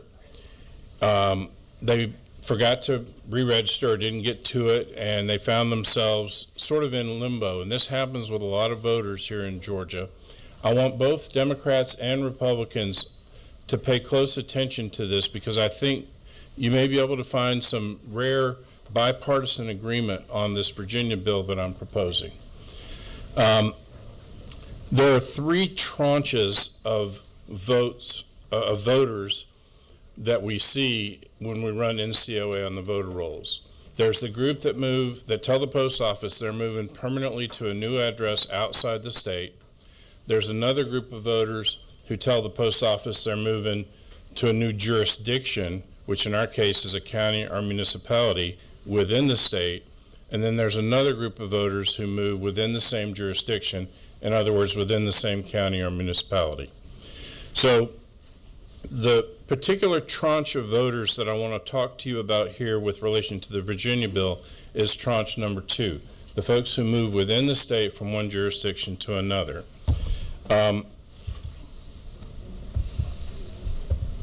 This does not want to move. It changed up there.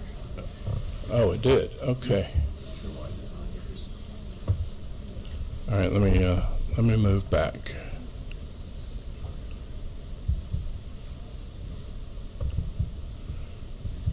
Jason, I need some help here. Yeah, I'm not sure. Is that? Yeah, that's, now they're lined up. No, it's not. Let's just close this and redo it.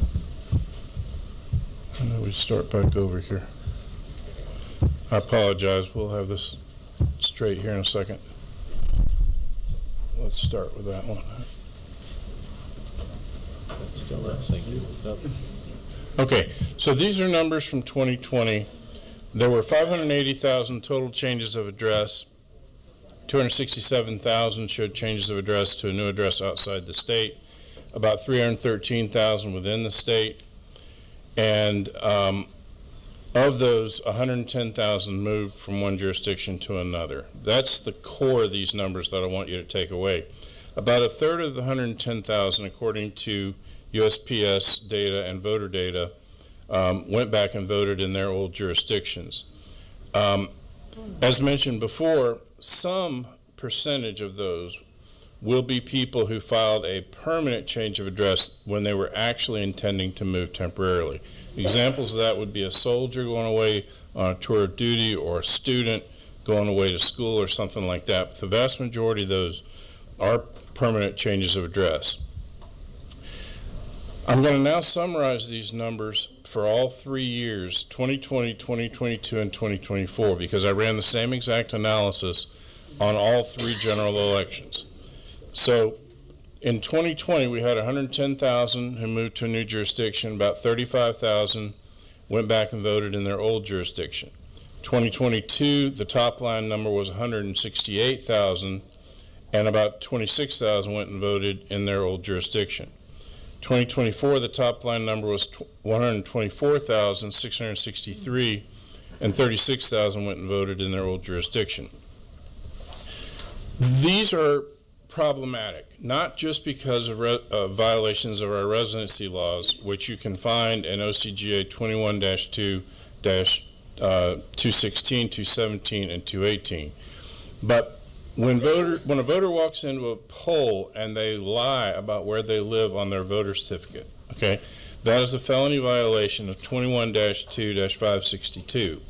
And when they successfully obtain a ballot and they walk over there and they cast it as an unqualified elector, that's a felony violation of 21-2-571. And if there's a federal race on that ballot, then that is also a violation of 52 U.S. 10307, which is the Prohibited Acts section of the Voting Rights Act. I don't think people realize how serious that is. I have 3 real problems with this. Number 1, the violations of the law that I just described. Number 2, 100% of these folks, when they're offered a ballot in a county they don't live in, they're offered a chance to vote for county races like district attorney or county commissioner or what have you that they have no moral, legal, or ethical right to vote in. 94% approximately are offered a chance to vote in the wrong House district. 86.5% are offered a chance to vote in the wrong Senate district. About 64% in the wrong congressional district. That is problematic. But the other problem, the big problem here, I want you to look again at these top line numbers and bottom line numbers, okay? These folks that are going back and voting in their old jurisdiction, by showing a driver's license they have not updated, and the voter roll hadn't been updated either, okay? When they do that, those folks get to vote. But the folks who obeyed the law and didn't try to go vote in their old jurisdiction aren't voting at all. I hope Democrats and Republicans can come together on this because there is a solution. I've been trying to fix this problem for nearly 25 years, and the state of Virginia has basically already done it. Let me get to that.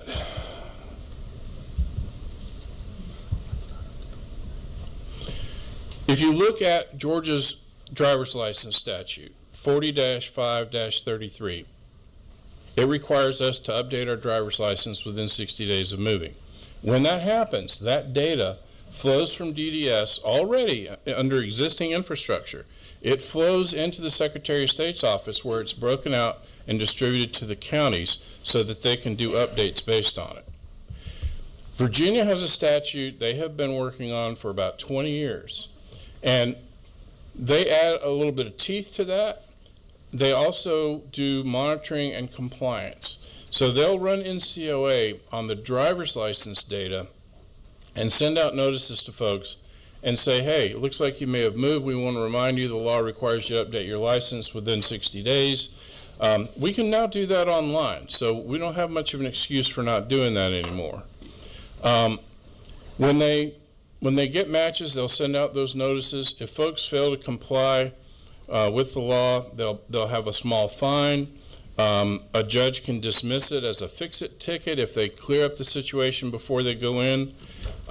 They even use that data to help make sure they know where the child molesters are. And that brings up another point. There's a lot of really good reasons for keeping clean driver's license and voter data. For example, if somebody moves to Fulton County from a sleepy little town in South Georgia with their brand new Cadillac Escalade, Fulton County's going to want their ad valorem tax, right? Okay, also, that Cadillac Escalade is now more likely to be involved in an accident or get carjacked or get stolen or what have you, so the insurance companies have an interest in keeping driver's license data current as well. Also, if someone commits a crime or the police need to find them for some reason, then they have a way to go do that. We Republicans say that we want to make it easier to vote and harder to cheat. There is no better bill that exemplifies that than this one, because what we're doing is we're preventing these violations from occurring by helping voters to avoid losing their qualifications to vote to begin with. Because under the current law, if you move from one jurisdiction to another more than 30 days before the election and you fail to re-register, and you have moved there permanently with the intention of establishing a new residence, then you don't have any business voting in your old jurisdiction. But the couple that I mentioned to you from the case I testified in recently, if this law was in effect, they would have received a notice from the state reminding them to take a few minutes to jump online and re-register. They would have been able to vote where they should be voting in their current county, and it would nip the problem in the bud. Okay?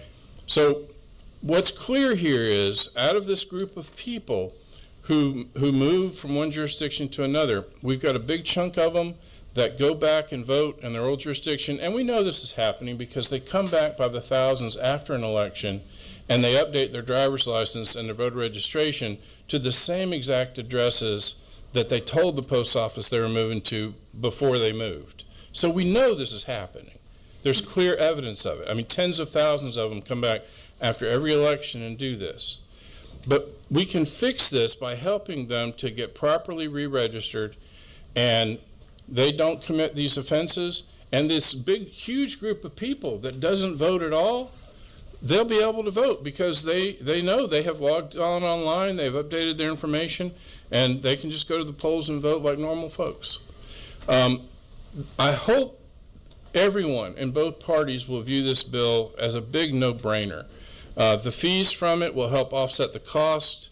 It will help prevent these violations. And the other thing, too, you're all aware, I'm sure, of all these voter challenges that are going on in counties all across the state. The goal of those challenges is to try to prevent exactly this kind of stuff from happening. And if we enact this bill and we help these voters to avoid these problems, the volume of those challenges and all this fighting and all this brouhaha going on over this, it's going to go down drastically. So I ask you to please look into this and give it serious consideration, and I hope that ultimately it will pass. Thank you very much.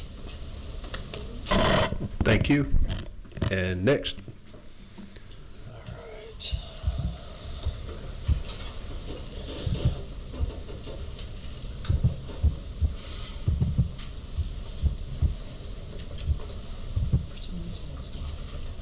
Yeah, it's not syncing. It's not syncing to the screen. Give me just 1 second. I'm not sure why this isn't syncing properly. It wasn't on the last presentation either.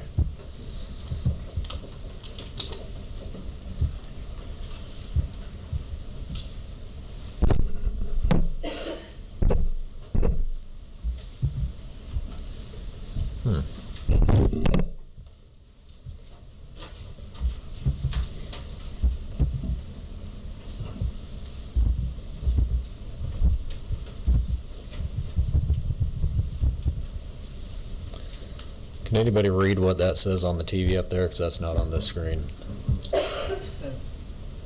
Nor can I. Improper data? That's fun. Improper data management examples.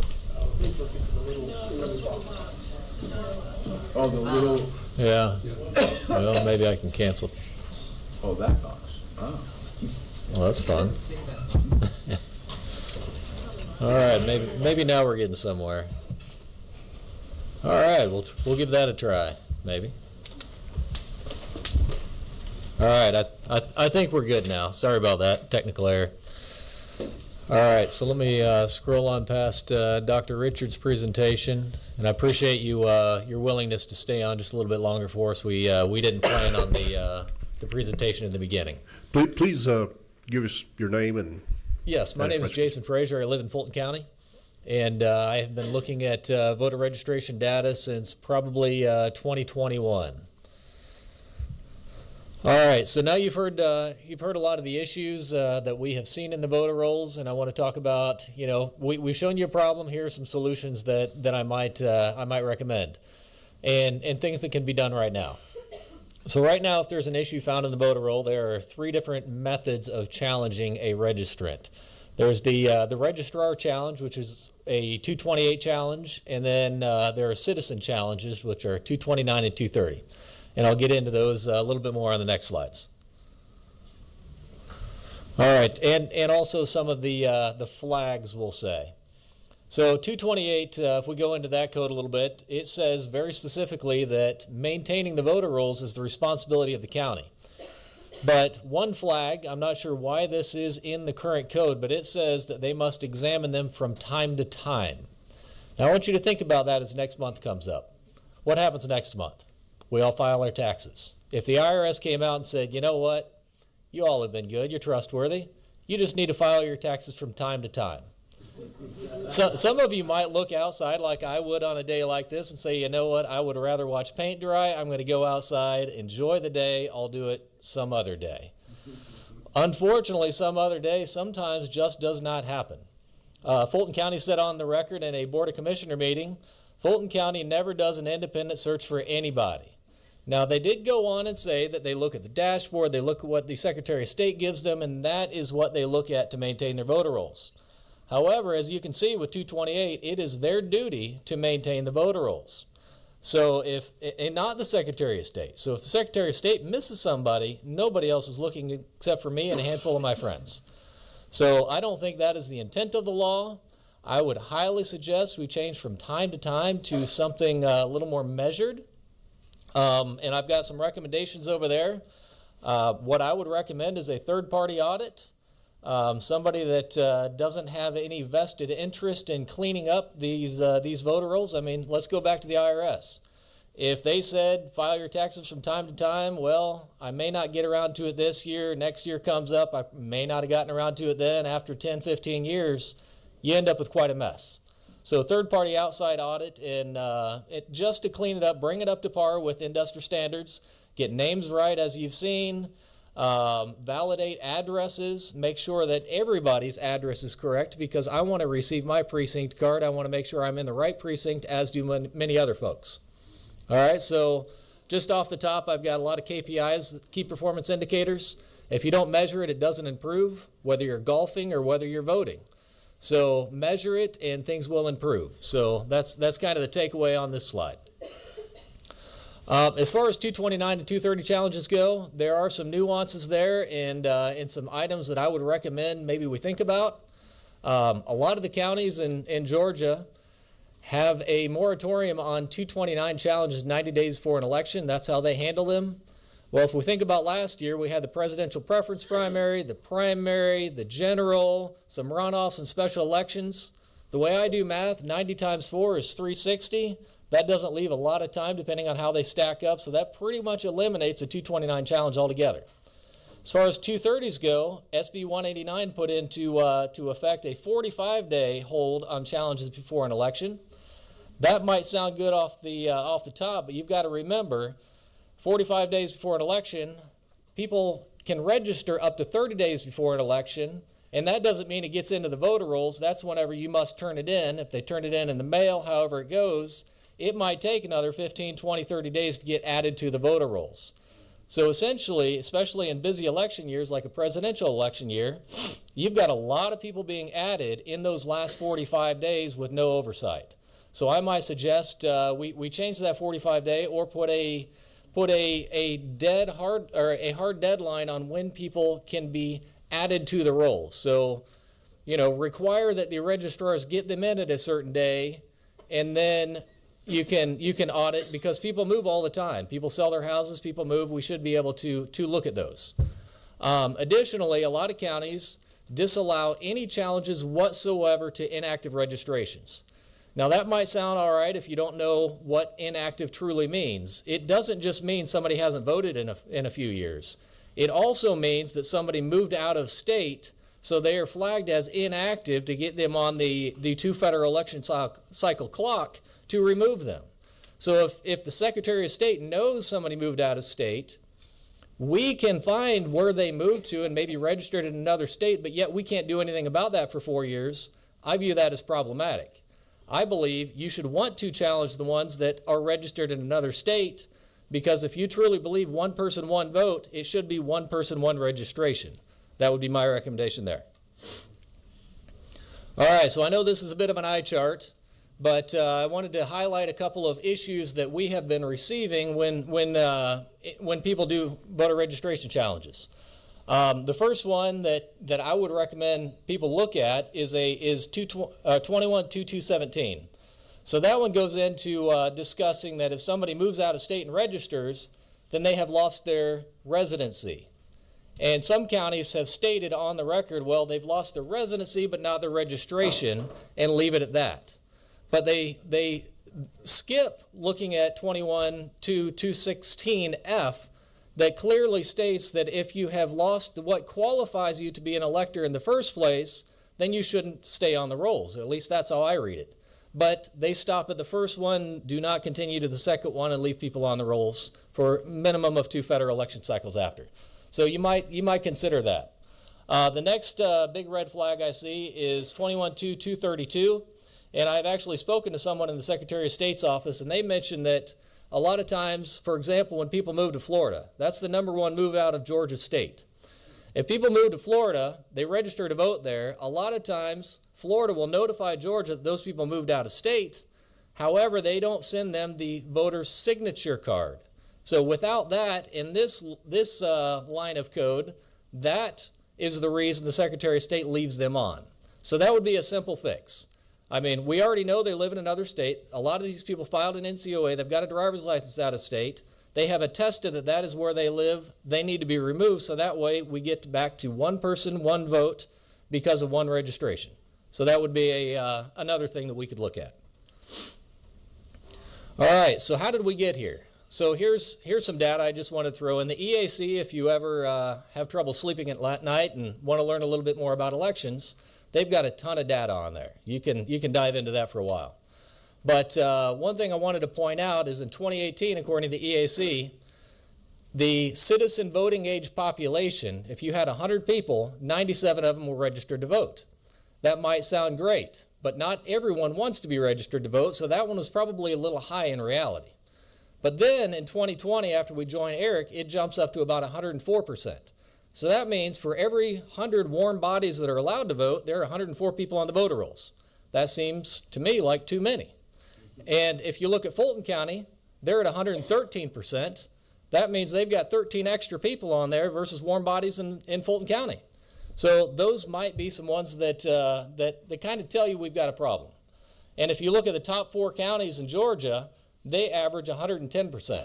So I know I'm kind of getting into the weeds here, but essentially what that says is you've got your biggest counties over-registered, and that is skewing the rest of the state.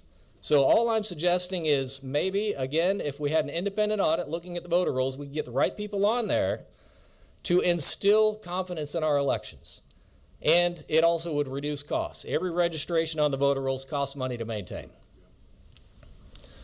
All right, so now I want to kind of dive in and give you some reasons that challenges do fail. I think 21.2, 228, 29, and 30 are on in the law for a reason. However, they are being pretty much stopped in a lot of counties.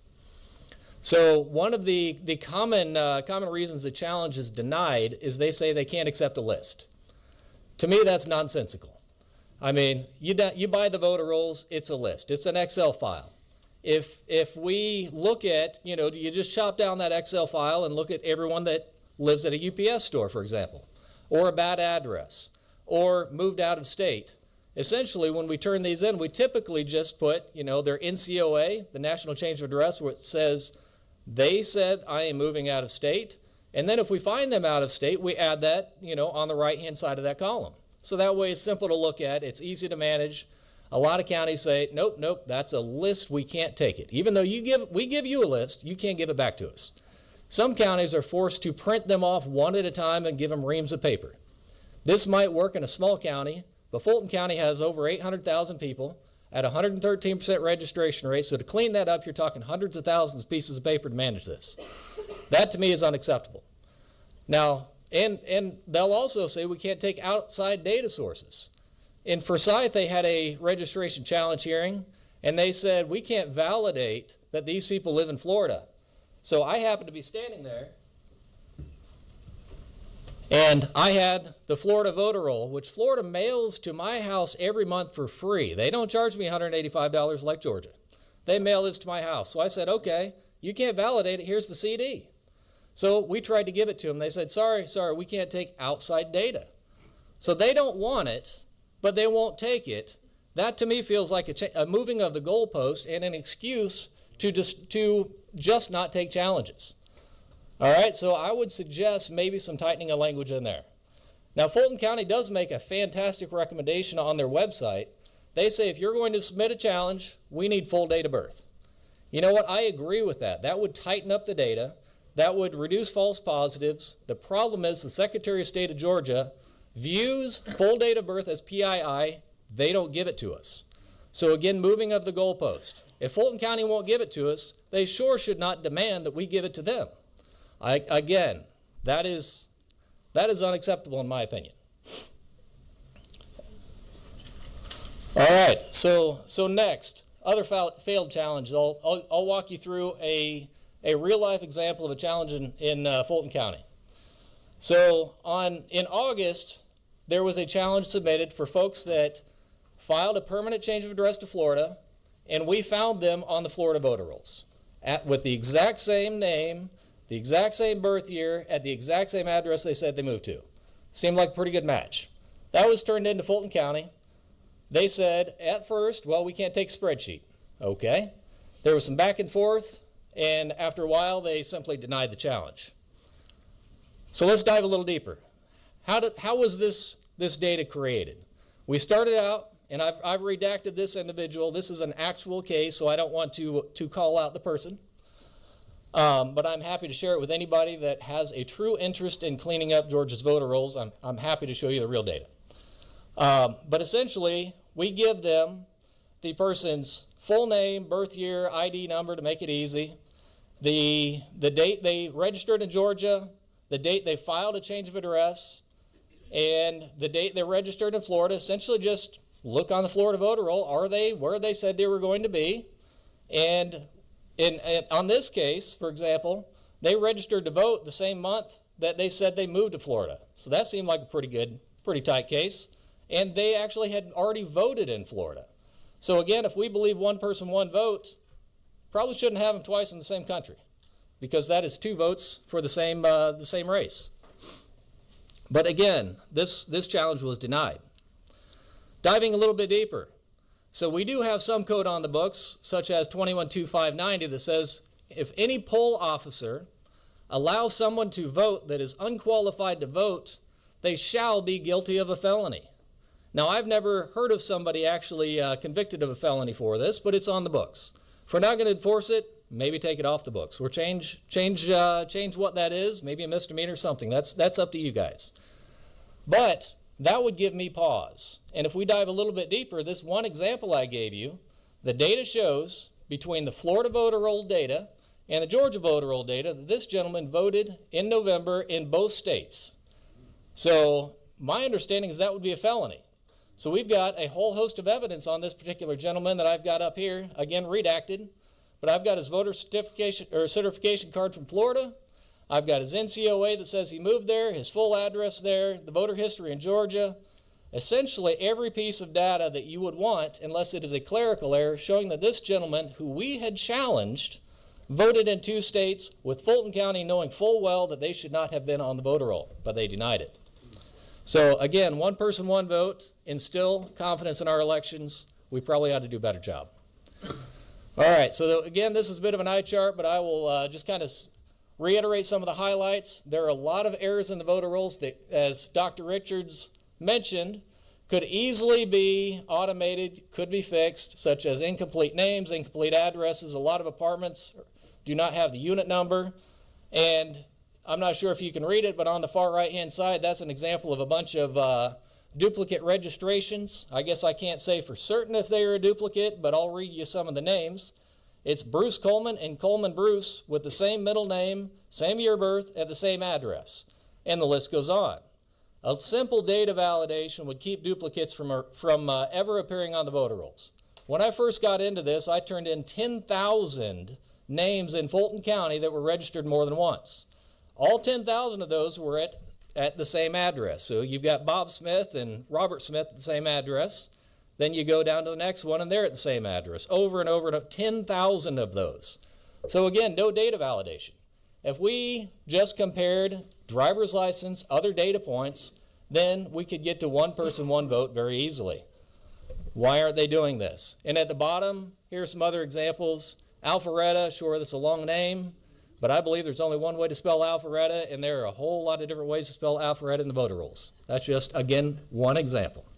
Can't make this stuff up. All right, so I don't know about you, but when I look at the voter rolls, this house is what I see. You might see a bunch of lines of code. I see this house. That is the current state of the voter rolls, in my opinion. And the interesting thing about this is that house is only a couple miles away, and there are 19 people registered to vote at that house. I've driven by it a few times, and I've never seen anybody hanging out that window. I've never seen anybody walking around that lawn that I doubt you could walk up to the house through. But that is the state of our voter rolls. If we don't admit there's a problem, we will never fix this problem. And I've got a handful of solutions on the right-hand side. Again, I would highly suggest that we have a standing committee meeting going to discuss this. I've just scratched the surface. These other guys have just scratched the surface. There is a lot going on in the voter rolls and a lot of low-hanging fruit. I mean, simple data validation. If I go to buy a voter roll in the state of Georgia, they verify my address, just like when you buy anything online, but not when I register to vote. That, to me, is just nuts. I mean, I'll call it like it is. If they have a reason they want my $185 to buy the voter roll, they will check my address, but not when I register to vote. I think my registration is more important than that $185. We need to be checking that.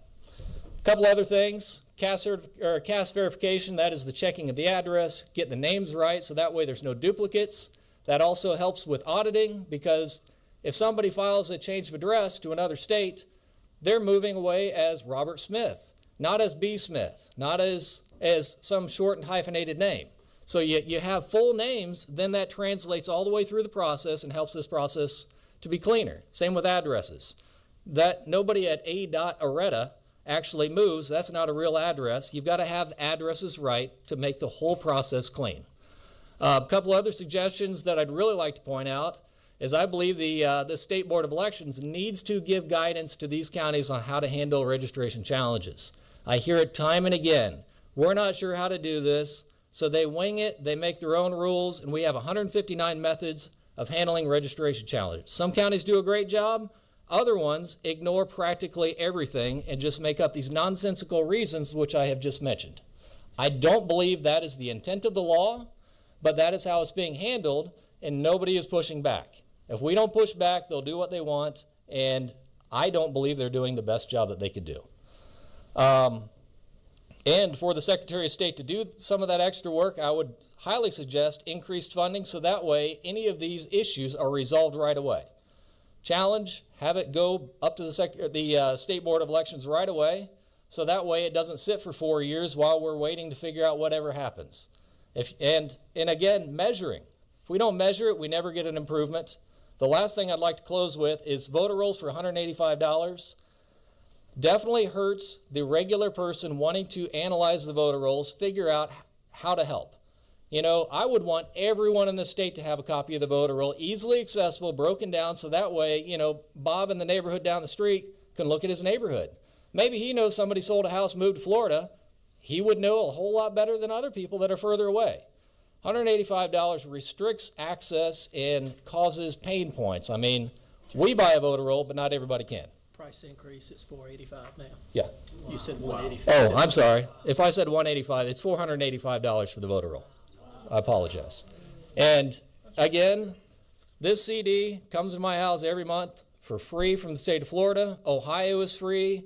I did an open record and got DC's for free. You know, DC doesn't really do a whole lot right sometimes, but free voter rolls is nice. And North Carolina, you know, other people believe in transparency. This is the people's data. Access to all registration information, I think, is important. All voting information is important, so that way we can instill transparency. What are they trying to hide? Why make this difficult for people?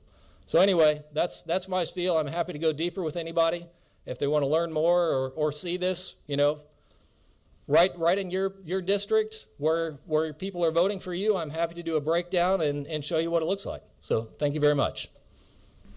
Okay, thank you. Yes, Scott.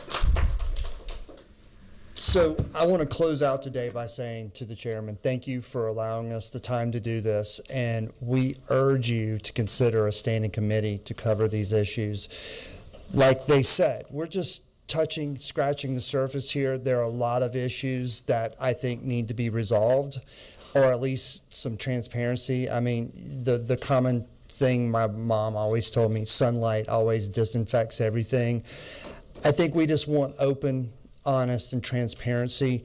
Some of the couple of takeaways there is that, you know, the Secretary of State should have the voter rolls. They should have on their webpage every month. They should download their voter rolls. They should be free to the public. That should be, you know, they have a huge budget. We're paying them how much money for these voter rolls? The second thing is, if you notice in your packet, something that is kind of been hidden in plain sight that I want to make sure everybody is aware of. We've had this very controversial case, the Curlings-Ravensburger case, okay? There are some takeaways from there that I think people are not really picking up on. So if you understand, the Fortalice cybersecurity company did a report in 2019 and then again in 2021. The 2019 report, before we even used the machines in the test cases, that report was sealed in court. Why?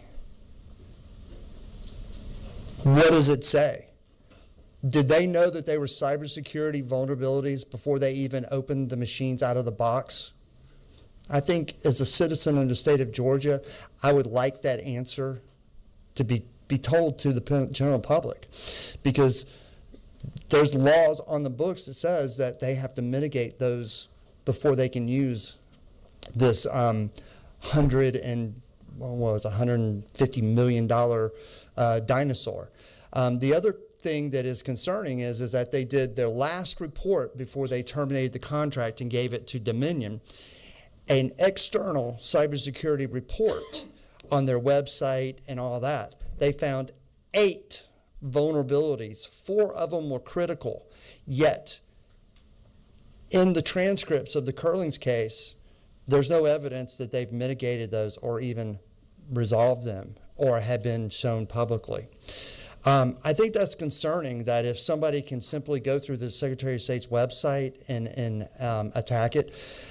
Quite honestly, the other issue I think that needs to be brokered is the fact that 3.5 years ago, the Secretary of State created a backdoor portal that is called Firefly. Who has access to it? Who doesn't have access to it? I mean, we are unaware of a single open records request ever given or granted by the Secretary of State. How are they communicating it? So is that as a way to kind of hide their communications from open records request? I think the people of the state of Georgia would find that shocking to understand that they have a backdoor channel to communicate and there's no oversight and any transparency. The state election board doesn't even have access to that. And the last thing I want to say is I think that the citizens' avenue for elections is through the state election board. And the current status of the state election board has been diminished and they've dismissed them. So the citizens of Georgia have no avenue in which to express their concerns if you don't give the state election board teeth and give them some sort of guidance, because they are the oversight of elections in the state of Georgia. And if they are not allowed to give any oversight, then we don't have oversight. And that is critical, that we understand that there is fair and transparency in our elections. What are we to do if we're gaslighted? We're called names. We're hobbyists.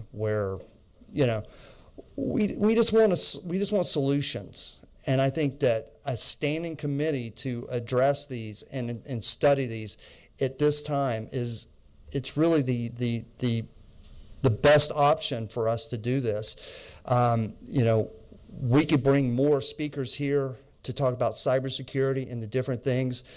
The fact that the $16 million we're about to spend is for technology that was certified in 2005.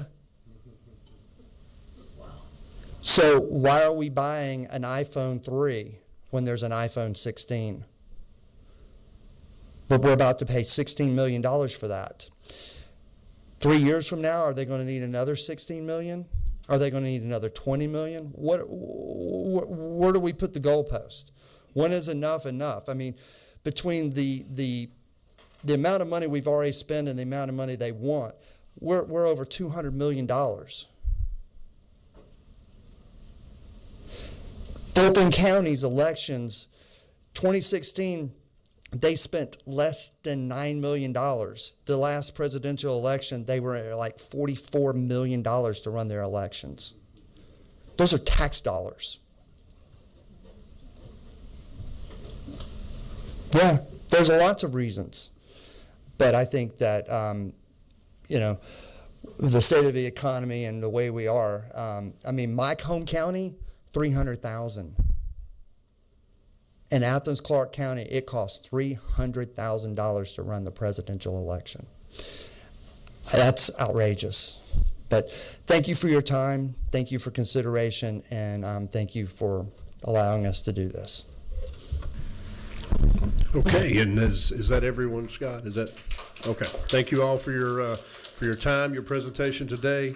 We're actually finished a little short, and I'll tell you this: based on the preliminary presentations you guys sent me, you did an excellent job of paring it down to the essential details, and we appreciate that very much. Two things that I have kind of committed to is Mr. Earl Ferguson still here? He mentioned that his parking meter ran out, so he stepped out a few minutes ago. Okay. Well, I'm going to share with the committee an email that he sent to me yesterday, which has just a single line recommended solution to some of the problems we were just talking with. So I'll share that with the committee. And we have 7 minutes. I'll recognize Representative Syra Draper, who is probably one of the best attending non-members of our committee, who has asked to just make a couple of comments. And Representative Draper, if you can keep it as brief as possible. We're at 5:08 by my watch. Thank you. Thank you, Mr. Chairman. I really appreciate the opportunity to present some information and present an alternative point of view to the information that we have heard today. So I won't rebut everything. I won't do a point-by-point rebuttal. We certainly don't have time to that, but I would like to speak to some overarching themes that we heard today. So the first is this issue of voter roll accuracy. What does it mean that a voter roll is accurate? Does it mean that a person dies and they're immediately taken off the voter roll the very next day? Is that the standard for accuracy? A lot of the themes that I heard in the presentations this afternoon was this emphasis on when a person is no longer eligible to vote, that they be removed immediately. But I would suggest to that there's another side to the coin. Accuracy is also, if a person is eligible to vote, they shouldn't be taken off the voter rolls, right? It is both sides. It's that balance. And from much of the aggressive postures that are being put on these voter challenges and voter list maintenance, it emphasized the part of accuracy that takes people off the rolls that shouldn't be on the rolls, but it pays no regard and no concern for people who should be on the rolls and might erroneously been taken off. So we have to preserve that balance. We have to make sure that people that are eligible to vote remain on the rolls.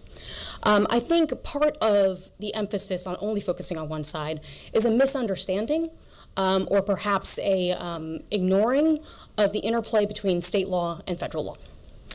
Because our federal law emphasizes the importance of keeping names on the rolls when we can't definitely see that they're no longer eligible to vote. So if there's an open question as to whether somebody is eligible to vote, our federal laws say that person has to remain on the rolls for many years. I mean, I think it's 9 years, up to 9 years, unless there is definite specific data that shows that they are no longer eligible, including them reaching out to their county and saying, hey, I don't want to be registered here anymore because I have moved, right? So unless they have that specific data, our federal laws emphasize that there must be that balance between keeping the rolls, taking people off the rolls, but also keeping people on the rolls who have registered to vote and have not definitely said that they no longer want to be voting in that jurisdiction. To the point about voter roll lists at over 100% registration and why that might be in large counties. It's a shocking number to see, right? 103%, whatever it is. But that's easily explainable. First of all, Georgia has an incredibly high rate of voter registration. We're very proud of that. I think right now it's between 93 and 96% of all eligible voters are registered. But when people move, that creates another registration, right? And because of these federal laws that say that people have to remain on the rolls for a certain amount of time unless they tell their county that they've moved, you're going to see additional people on the rolls and perhaps an over-registration rate. It doesn't mean anything nefarious is happening. No, that is the interplay of state and federal law that balances people's right to vote with the need to maintain accurate voter rolls. So let's talk specifically about NCOA data, because I heard a lot about NCO data this evening, and the presenters emphasized that the NCO data was a great marker for voter eligibility. But using NCO data specifically, it's not accurate. It doesn't work. It's actually a fatal flaw because on its own, it isn't sufficient information to show that somebody is eligible or not eligible to vote. And let me explain why. First, there's no legal requirement for individuals or families to complete the NCOA form. Accordingly, there is no time-based deadlines for the number of days before or after a move during which an individual may file an NCOA. And second, people file or do not file NCOAs for various reasons, independent of their voter registration status. So it could be that they are doing their secondary education out of state. They might have a military deployment. They might have a non-permanent stay in a medical institution somewhere else. There's work-related reasons. So there's lots of reasons why somebody may or may not file an NCOA that has nothing to do with their voter registration and their jurisdiction of voting. I make this comparison. It's like seeing somebody leave early for work and then immediately concluding that they've quit their job, right? Without considering any of the other possibilities, like that they left for a family emergency or they were sick or they were simply working remotely that day. So we can't misuse the NCOA data set because, again, there's no statutory requirement that they have to fill out that NCOA form. And, by putting so much emphasis on this NCOA information, we are fabricating false narratives about Georgia voters, and I think that's reckless and it's unacceptable. Okay, so let's talk a little bit about Mr. Davis's presentation. There were a lot of technical definitions in there, a lot of data, a lot of, code, but what I want to emphasize is it's a thimble of truth mixed with a pile of debunked conspiracy theories and profoundly incorrect and false claims, okay? The arguments, that's how conspiracy theories work.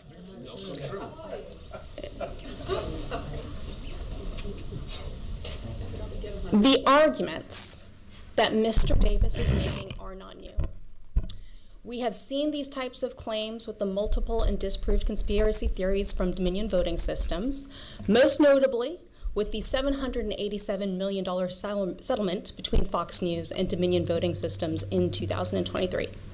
Not only have each of these claims been thoroughly litigated and disproven, but there is also considerable technical documentation debunking each of these claims. So those are not serious concerns. They're not serious presentations. And I would submit they're attempts to peddle proven lies and misinformation to advance presenters' and colleagues' personal agendas and political ambitions. Okay, Representative, we're at 5:15. My hard cutoff, so if you'll wrap up in about 30 seconds, please. Yes, I will close with this. I just want to thank you, Chairman, for the opportunity to give the other side of this. And I would just like to say that we have lots of people who are passionate about this topic. In fact, they show up at meetings, whether in the morning, afternoon, evening. They come to every meeting. And if they're lucky, they receive 2 minutes of time to speak. So I would ask humbly, Mr. Chairman, that if we do one of these types of presentations again, that we on the front end invite all the different perspectives to the table so that we can have one hearing where we can see where all perspectives are represented. With that, thank you very much for this opportunity. Thank you for your comments.